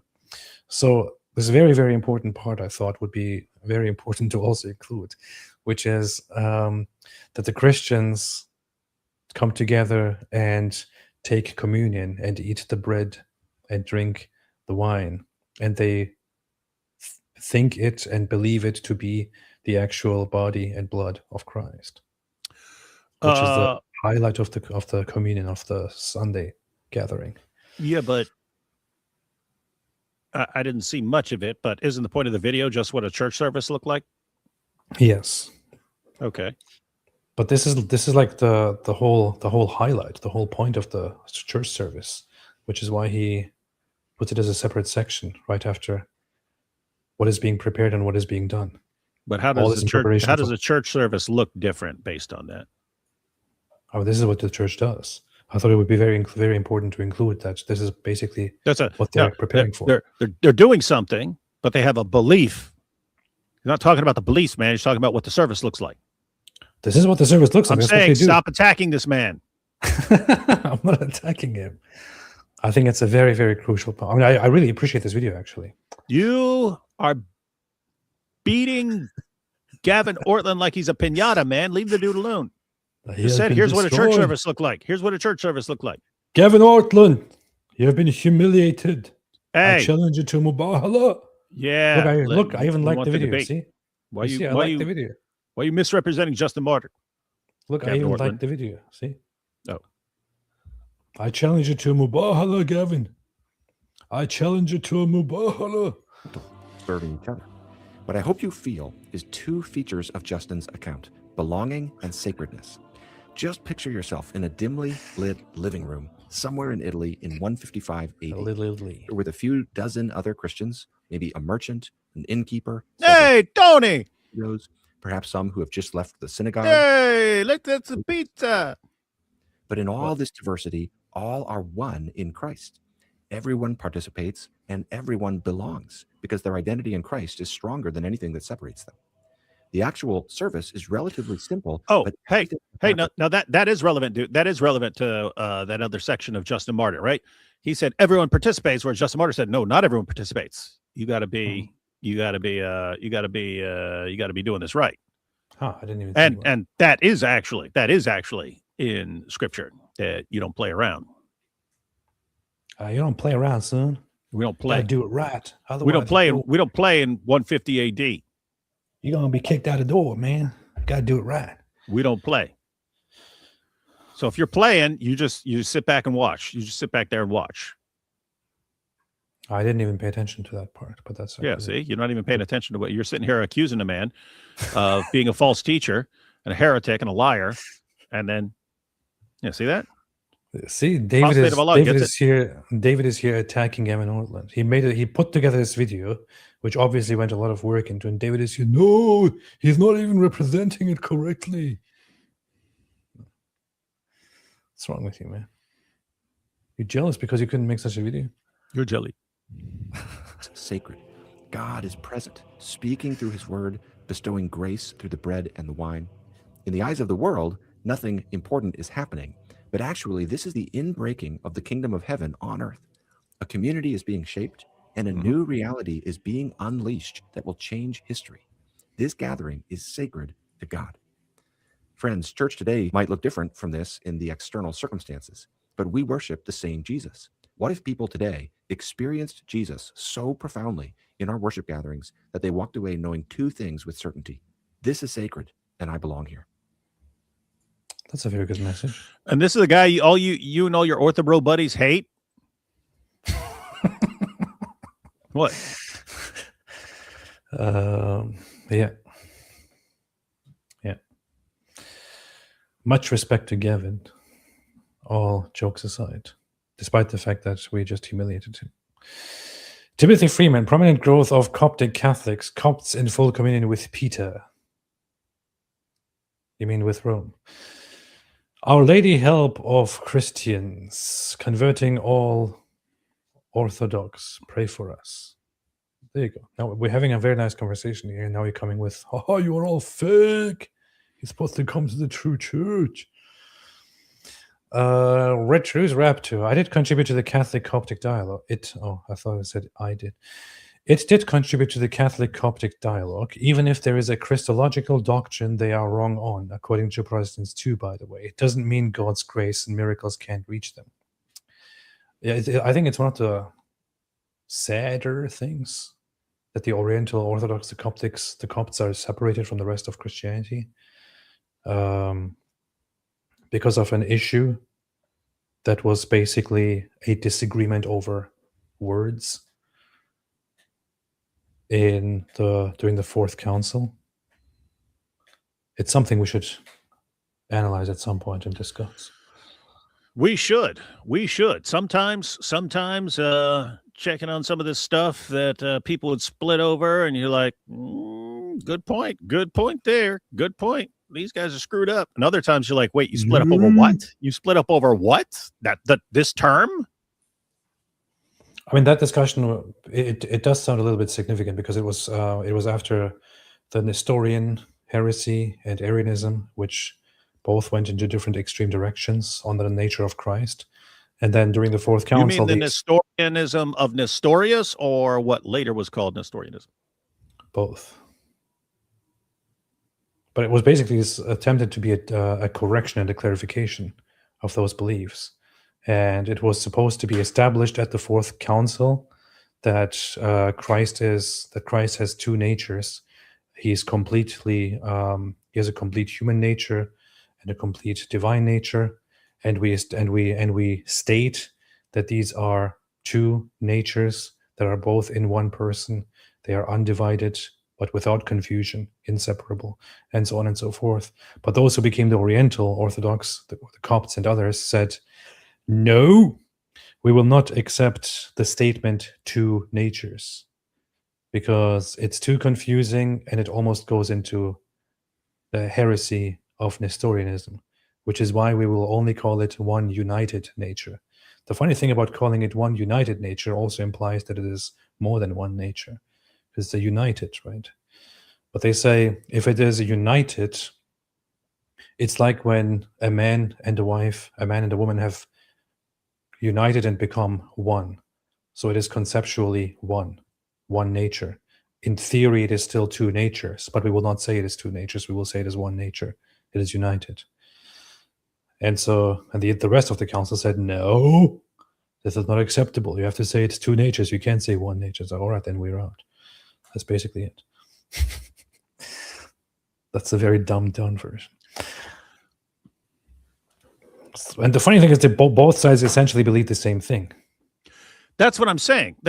So you have the one nature versus two natures, and even if they're saying like one nature, their view was like the human nature is so like basically tiny by comparison that it's like a drop of honey going into the ocean. It's you can't even call it. How are you gonna even call that? Two natures anymore. It's just it kind of dissolves into the divine. So just the divine nature. But anyway, yeah. Well, so, in the case of these guys, of the Orientals, they don't even believe that. They believe simply that he is fully human and fully divine. So he's in thought still two natures, but we don't call it two natures. We call it one united nature. You had the one nature. And you had people accusing people of saying that, and they're going, no, that's not what we're saying. And then you had the one will versus two wills, and that sort of fell back on the one nature and two nature. Well, if you have a complete nature, then you would have a complete will. And then you had also two natures in one person or two natures in two persons, but they're like splitting churches over this stuff, and it's like I think you guys are right. That makes more sense. But should you really be like completely splitting with these guys over this stuff? Well, that's the funny thing. After the split happened, the next council was basically about trying to clarify everything and maybe trying to get those Orientals back. But it only got worse from there on. So I know, especially they all learned kung fu, man. Yeah. Alejandro Perez says, can you guys agree with their theology on Christ? Whose theology? Their theology. If you're talking about the Orientals, I mean, I basically just explained it. So I can't sit here and make a definitive statement. Lango Big Mac, love both of your work, AP. As an atheist, you took Christianity more serious than I did as a Christian. It's a pleasure to watch the Lord work through you both. May he continue to do so. Thank you both for inspiring me to take my faith seriously. I appreciate that very, very much. I appreciate that very, very, very, very much. But you know that I'm nowadays a Christian, right? I hope you do. But God bless you. I really appreciate that. Seriously. Yeah, but I mean, you get people like giving you a compliment like this, and it's like, then they click on. It's all like, you making zoot jokes, man. I know that's the worst thing. It's supposed to be a Christian channel. It's like zoot, zoot, not in the zoot sense. Christine Livebird says, have immaculate what? Have immaculate ilibigaza of the Rwandan genocide on. Oh, is that a name? Immaculate ilibigaza. She can speak to you. It's a pretty cool name. I didn't know. Google I've never this seen that name before. Immaculate. Oh, that is an actual name. Immaculate ilibagiza. You spelled it wrong. You spelled it wrong. It wasn't even my mistake. It was your mistake. You spelled it wrong. Look at that. You spelled it wrong.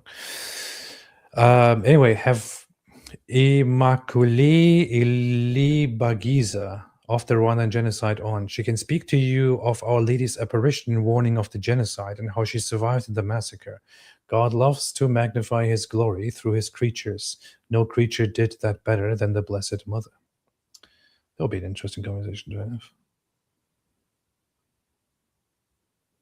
How can one reach her? She's on X, but hasn't posted anything in 1 year. I'll make a note of this. Thank you. Thank you, Christine. Appreciate that. Paul, the Clancy trial going to be Candace's next conspiracy. She has said some crazy things about it, I saw, but I haven't followed it enough yet. Another. Did you make the super chat twice? Did you intend to make the super chat twice? Because it's a very big super chat and you made it twice, just so you know. Yeah, if you didn't mean to do that twice, you need to ask for contact me or ask to see how to somehow get it back, or contact me and I'll give it back to you or something like that. Please. But I think there should be a way to somehow do that. I don't know. The Scorpion King, but thank you and God bless you. I will look into it, really. The Scorpion King 2020. You should see a Pakistani movie, International Guerrillas, which released after Rushdie affair. It shows Rushdie as main bad guy leading a global Jewish Hindu gang trying to destroy Islam. What? No, that's the movie that Esau always talks about. And like at the end, there are all these flying Qurans. There are all these flying Qurans up here shooting lasers to destroy Salman Rushdie. It's pretty based. Flying Qurans shooting lasers at Salman Rushdie. Muslims are like, Alhamdulillah, this is the proof. Wait, what the hell? It's got an IMDb score of 3 out of 10. Based. It's 3 hours long. Wait a minute, what? What the hell is this? International Guerrillas. Original title International Guerrillae is a 1990s spy action film from Pakistan, originally released in the context of the Satanic Verses controversy. The movie portrays Salman Rushdie as its main villain. The film was made primarily in the Urdu, Punjabi, and so on and so on and so forth. The film's protagonists are 3 Pakistani brothers, the eldest one being a police officer and the younger 2 small-time hoodlums. The 3 brothers ultimately reconcile in light of the controversy in a dramatized version of the Islamabad police firing on a mob in 12 February 1990, when 5 demonstrators were killed and 83 injured. The younger sister is killed by the police while demonstrating against Rushdie. The 3 brothers decide to avenge her and Islam's honor by hunting down and killing Rushdie. They receive the help of a female police officer in the course of their mission. This already sounds incredibly stupid.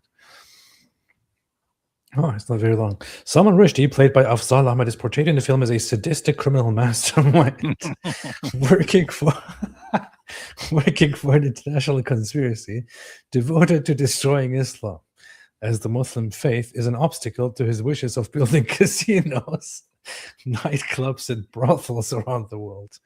He is depicted as hiding in the Philippines, guarded by a private army led by an Israeli general. Right. Said Khan Rangila stars as Chief Batu Batu, Rushdie's main Jewish henchman. Rushdie lives a life of hedonism and other excesses and routinely amuses himself by torturing and killing the mujahideens who regularly try to hunt him down. He also enjoys torturing Muslims by making them listen to readings of the satanic verses. We gotta just make a movie like this, man. Dude, we have to watch this movie. The protagonists arrive in the Philippines and start their hunt for Rushdie, who escapes them repeatedly thanks to the use of multiple decoys. In the course of one of their attempts to kill Rushdie, the three brothers appear wearing Batman costumes. The Israeli general's sister is sent to seduce one of the Muslim guerrillas, but ends up falling in love with him. And ultimately converting to Islam in the final scene.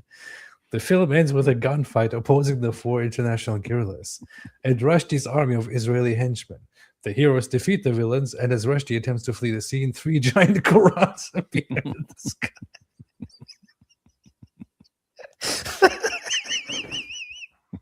Three giant Qurans appear in the sky and fire lightning bolts at the right, incinerating him. It's pretty powerful. Hey, look at the name there too. Cast Mustafa Qureshi. That's like one of Nabil's cousins. Oh, Hamayun Qureshi, like Nabil's whole like distant family here. Three giant Qurans appear in the sky and fire lightning bolts at the right. They're blasting him, man. They're blasting. I saw it. I saw it with my own eyes. This is the proof.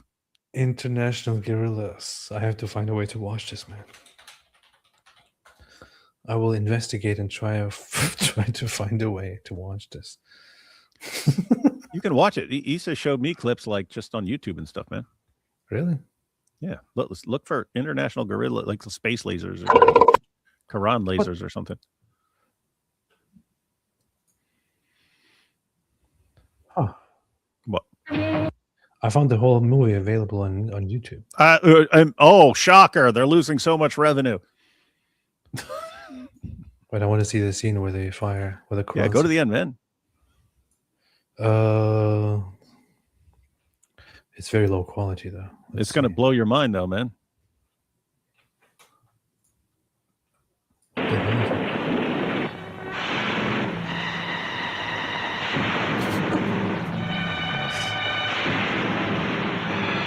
I love their film work.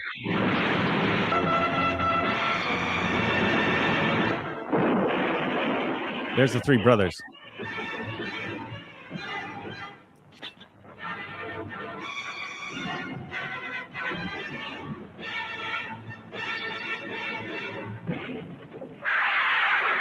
There you go. You ready? Get ready. Believe in the Quran.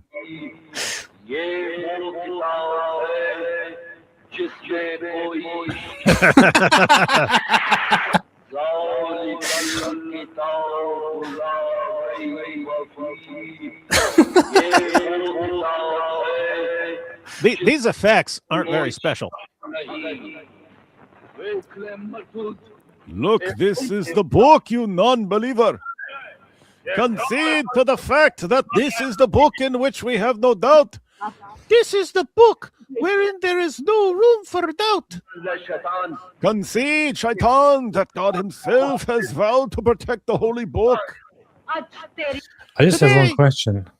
Why is the book flying in the sky, but the book is put on one of those reading things? Because to film their special effects, you just needed like a picture of the book, but they didn't want it to just sit on the floor, so you had to have it on a stand, man.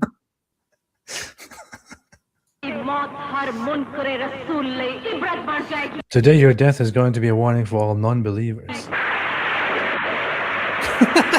There it is. Boom. Hey, that's 4 Qurans, man. That's not 3.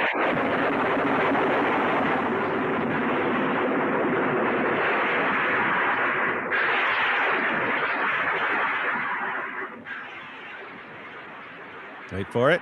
Look, his nose is bleeding. Oh, his mouth is bleeding and his nose is bleeding. Man, there shooting the crap out of him. Those Qurans are zooting that dude.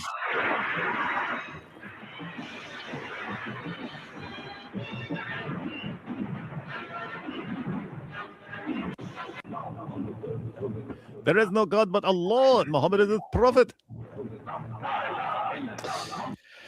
Well, people, don't marry your cousins.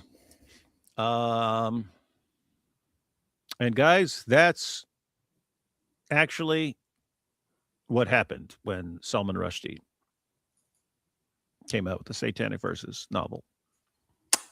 Don't marry your cousins, and don't marry goats. It's not good for you, as you have just seen.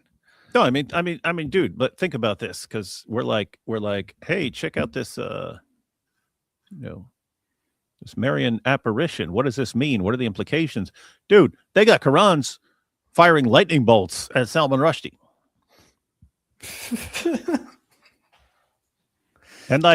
And you actually hear the message. You said, "Hey, I want to hear what they're saying." They're saying, "This is the truth. This is the truth. This is the proof." It would. I have to say that would have been way cooler if the Qurans were blasting. This is the proof. This is the proof. This is the proof. This is the proof. We've got the This truth. is the proof. This is the truth. This is so stupid, man. Pretty powerful, though. Don't rape goats and don't marry your cousins. Also, don't rape your cousins. Hey, this Which guy's also talking about makes this movie. You should see a Pakistani. It says Pakistani. Pakistani movie, International Guerrillas, which was released after the Rushdie affair. It shows Rushdie as main bad guy leading a global Jewish Hindu gang trying to destroy Islam. Funny as hell. We should check that out, man. Oh, I should check that out. Let's see. Robert Renato says, for proper Catholic answers, I would love you to have a discussion with Joe Heschmeyer. Why we want Catholic answers when we need Coptic answers? I know of Joe Heschmeyer. I think I watched a video of his. Wasn't he on... He probably was on Matt Fred, wasn't he? I will keep it in mind. Yasak says, yeah, David, he's been running from OO debates for the last year versus Apostolic Orthodoxy, Egan, while calling you a grifter for dodging debates.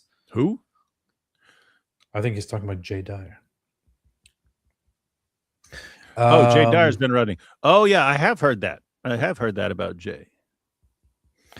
I know Egan. He's a very knowledgeable and very good guy. It would crush Jay Dyer. Yeah, he would probably crush Jay Dyer. Jay Dyer's too effeminate to debate. King Drummer says, have you heard the news that the Taliban might be slowly losing control in Afghanistan? Another Freedom Front just announced itself. That would be cool. To make the grand total to 3 anti-Taliban pro-freedom groups. Haven't followed the situation much on the ground. Pressured by insurgents after 5 years in power. August 14th, that is a week ago. The Taliban managed to retake power in Afghanistan on August 15, 2021. Now they face armed factions who challenge the Taliban rule and strain their central claim of providing security. According to different reports, there are now multiple factions. They lost part control of the capital temporarily. There are armed groups, the National Resistance Front, led by some people, and so on. Well, and then you've got the Afghan United Front.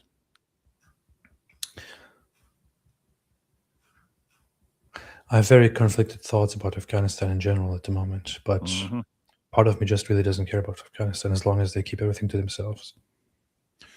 I asked AI, is the Taliban losing control? The Taliban David trusts AI. The Taliban is not collapsing or immediately losing power, but its grip faces growing strain. While the regime remains firmly in control, it faces mounting pressure like Muhammad on the night of Al-Zut, from localized armed resistance, severe economic and humanitarian crises, and violent border clashes with Pakistan. Hey, Pakistan, maybe you need to make an international guerrillas movie, bring back these great characters, and all these Quran space lasers can go shoot the Afghani Taliban. Taliban claim Pakistan supports insurgents in Afghanistan. The strongest challenge to Taliban control could originate from outside of Afghanistan's borders. Relations between Afghanistan and Pakistan, once considered one of Taliban's closest allies, have been fraught with tension since 2021, erupting in full-on clashes this year. According to a United Nations report from May, cross-border hostilities during the first 3 months of 2026 resulted in at least 372 Afghan civilian deaths and nearly 400 injuries. That's interesting. Well, I'm rooting for both sides. Recyclable now. Raymond Ibrahim should become the first cop, bro. That'd be funny. Yeah. Can we get a wood chop with Dr. Woodstream? And I mean, Raymond Ibrahim is a dude who could just like pick up any orthobro with one hand and like throw him back to Russia. Back to Russia. Can we get a wood chop with Dr. Woodstream, David? When are you going to start live streaming from your wood shop? I don't know. Metamorphosis found a pretty funny entry for Momo. Not in the Zut sense. In an old encyclopedia, check it on X, Metalmorph 81. I shall see right now. Metalmorph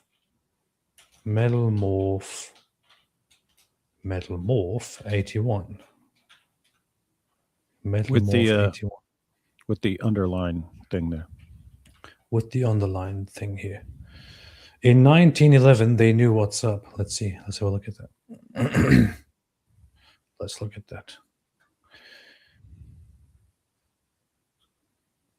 To zoom in here. Webster's Home and Office Encyclopedia, reference book of someone so and so. Let's see what the entry says.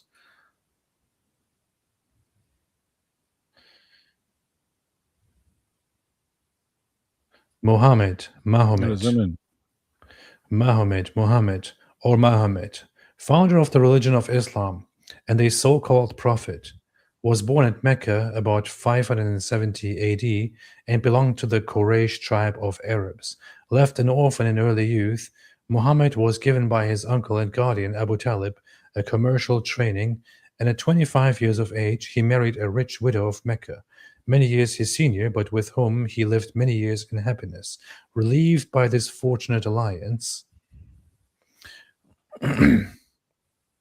from pecuniary cares, Muhammad, when arrived at the age of 40, began to entertain religious ideas quite subversive of the idolatrous worship he had hitherto attached himself to. Pretending to be inspired by divine revelation, he openly renounced the faith of his fathers and expounded doctrines of a reformed religion in which the unity of God and the renunciation of false gods constituted the fundamental points. He styled himself the prophet of the Almighty, and though sustained by some few adherents, he speedily found himself the object of a fanatic persecution. He fled from Mecca to the city of Medina, July 16, 622 AD, from which date begins the era of the Hegira. At Medina, he became both king and priest, married his second wife, the beautiful Aisha, and levied war against married his second wife, the beautiful Aisha. She was 9, guys. She was 9, over whom he ultimately prevailed. In 630, he returned to Mecca triumphant and was there acknowledged sovereign and prophet of Islam. He purified the Kaaba, destroyed its idols, and enacted that the holy city should be closed against the infidels. He next subjugated the rest of Arabia, opened a war with Rome, and was preparing an expedition into Syria. When he died at Medina, June 7, 632. The life and works of this extraordinary man have formed the subject of numerous biographies, among the best of which are those by Springer, Washington, Irving, Carlyle, Perdue, and de Berrequini. Okay. They didn't really know what's up. I mean, they didn't mention that he was a pedophile. So I would have wanted to see them also say, and he also was a renowned pedophile. Retruse Raptor. Justin Martyr's absolutely crucial source for real presence in Eucharist being believed by earliest Christians. Disproving Protestant who don't believe it was. Sorry, David. Well, to be fair, David doesn't have a perspective on that as we speak right now. He will only soon be convinced that it's actually the real presence. Right now, he's kind of inquiring that field. Right, David? Well, that's one of the points where I think people actually have a solid case. The problem is you'll attach that to a bunch of like weird things that you don't have a solid case for, or you have a terrible case for. That's right. Yeah, I think one of the many questions, like a lot of on a lot of conversations and discussions, I have a bit of a position of like, okay, I agree with this point, but I'm not really sure what I personally think of it. I think when it comes to the Eucharist and the real presence, I think there is no way for me to see it in any other way except the way that the Church established it from the very beginning, which is that it is the body and blood of Christ. And so I cannot in any way see it any other way. Father Lazarus would like to join us sometime to talk about that. Well, that'll be nice. He told me that too. Yeah, they'll be very nice. Yeah, he was talking. Yeah, we were talking about that on when he was driving me to the airport once. I was driving around with him in LA. That was fantastic. He's a very good guy. So I think he can add a lot of stuff. Justin Butter, yes, Apostate of Allah, Gavin is greater than Orthobros. How dare you? I'm going to ban you, Apostate of Allah. Apostate of Allah said, dang, I was a member for 31 months. Oh, hi. I know. You're based. Only based people are member for that long. Carl Moraith, Nooks targeted a reaction to the differences between Christian denominations from his Jewish perspective. Good video. He said Protestants make most sense. Based. Well, that's what a Jew would say. Yesek says, why not have the Father Lazarus to talk on it? Well, we just said that. We literally just said that. We literally just said it, man. We just said it like a minute ago. No, I appreciate that, Yesek. I actually asked him just last week when I was there. Said, would you come and be on the channel to talk about things? And he said, yes, sure. So, hey, we'll get Gavin Ortlund on there as well, and then we can think, why did you leave out this entire section of Justin Martyr? So, My Fairy Tale Live 3, the clip I sent you, David Wood, was from International Gorillas. Oh, okay. We watched it on Isa's stream. LOL, you should show the clip. Huh. Ashmay said, lots of Jews named Batu Batu, most definitely. Basic says, or Basich says, 3 Qurans blasting away. Didn't Allah say don't say 3? Look at the Trinity go. I mean, I am confused. It did say 3 Qurans, but then we see 4 Qurans in the air. What is that about? I'm a little bit confused by that. Mm-hmm. Dan Dave RC, Islamic Avengers. Salman Rushdie as Thanos. Imagine the radicalization that such movies are created and released in the Muslim world. That's funny. They need better artists. They need better creativity in this world. Unique Fancy Bro AP. Hey, what? Hey, I don't know if you want to download and play it and stuff like that, but I sent the clip to your email. Which clip? The Uthman getting stabbed. Uthman getting stabbed. The clip. It's the clip. Yeah, it turns out it's actually a clip from the same movie.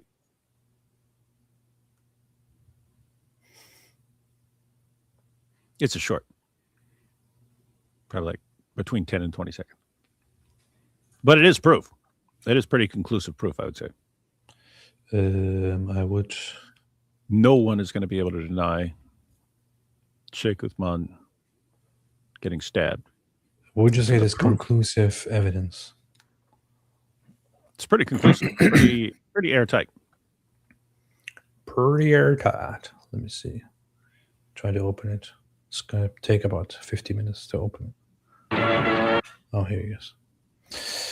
Let's see. Sheikh Uthman being stabbed. Is that what it is?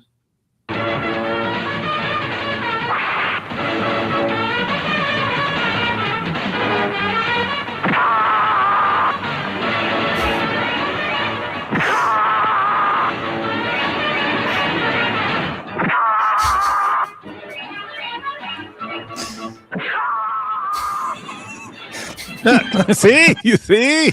This is the This proof. is the proof. Look at these powerful special effects. This is the proof.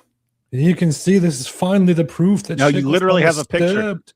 You literally have a picture right there. Everyone who's making fun of him, calling him Sheikh Ibn Ketchup, Sheikh Ibn Ketchup Packet, Sheikh Ibn Smollett, all that stuff, you've all been refuted. You have been destroyed in your faith. You have all been destroyed in your faith. We should have a channel where we just watch these awesome Pakistani movies all the time, man. They're awesome. They're the best movies I've seen. The Turks also made cool movies. If you've ever seen Turkish Rambo, that thing is awesome, man.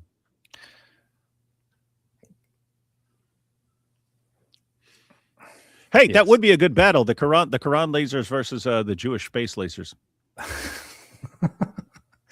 Jewish Space Laser versus Laser Quran. It is a movie I would pay to watch. I think somebody should do that, man. Natural Pharmacineth says, I want to see Quran Space Laser. It's so bad it's good. That's fantastic. I have a this is an odd thing I often keep to myself, but I love absolutely dumb and bad B movies. And movies that are just really trashy and really bad, but this goes too far. This Pakistani stuff goes a bit too far. But I love sometimes just turning on some really, really terribly bad movies or some B movies and watching them. I enjoy it a lot. But this is too much. This can only be made if you have been subjected to 50 generations of cousin marriage. Otherwise, I don't see how. Oh, if you like those movies, man, we should watch Plan 9 from Outer Space one day. It was starring Bela Lugosi, the guy who used to play like Dracula and stuff. It was starring him, but he died. He died in the middle of filming. But they wanted to finish filming, so they just had another guy. But you never see his face. He's always turned the wrong way and stuff like that. It's kind of messed up. But anyway. Well, the thing is, for the longest time, I would sometimes just go to sleep watching some really bad, what's called exploitation movies, which are like exploiting genres, and the movie just contains pure, violence or horror for no reason at all, and it's like poorly made. And I would really enjoy that kind of stuff. But exploitation in all kinds of directions, it's kind of. Since I became a Christian, it became difficult to combine some of the stuff that I used to just turn on and watch for the sake of watching something really stupid with what I want to consume nowadays. So had to change that up a little bit. So Jack Ray gifted 5 Apostate Prophet memberships. Jack Ray and Randy Bales always gifting memberships, man. Boost. It is totally based. Randy Bales gifted another membership. It is totally based. I think they have both now gifted 5 memberships during this whole live stream. So both of them based. And that, of course, results in this. Christianity is based. All right. Sharknado. There you go. There you go. One movie that I really liked was it was about some sofa that kills people. I think it was called Killer Sofa. I don't want to encourage watching this stuff, but it's a really bad movie. It's got 3.7 out of 10 on IMDb. It's the kind of stuff that I would turn on just to go to sleep with it. It's like a sofa that comes to life and starts killing people. It's so dumb. Anyway, anything else, David? No, that's it. That's it. Expected keel hauling. I'm very happy. Uthman. Yeah. I'm trying to think of a movie with keel hauling. I think What movie? Billy Budd, maybe? I watched this one too, Attack of the Killer Tomatoes. Yeah. I remember the song, Attack of the Killer Tomatoes. That was a song. I was a kid. I was like, what, 4th grade or something? So I watched one with killer genes, where genes come to life and start killing people. I watched all kinds of dumb stuff.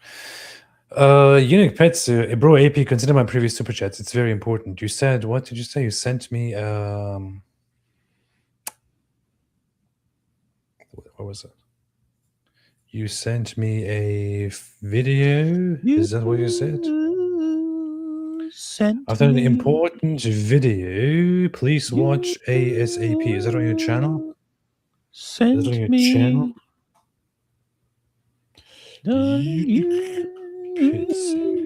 Send me.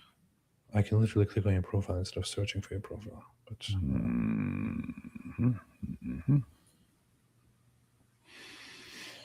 I shall look for it. I will look for it. All right, I'll look for it. All right. Anything else, David? Nothing? Okay. All right. Thanks everybody for watching. We'll be live more often this week and have a lot of stuff in the works being planned. Continuing the preparation of scripts and videos, which are to commence once I have finished my setup, which is also happening very soon. I'm almost done. Until then, anything else you want to say, David? Say it before it's too late. Just stay away from Islam. God bless you all. Stay away from Islam. Stay away from Islam. Stay away from Islam. Stay away from Islam. Stay away from Islam. Stay away from Islam. Stay away from Islam.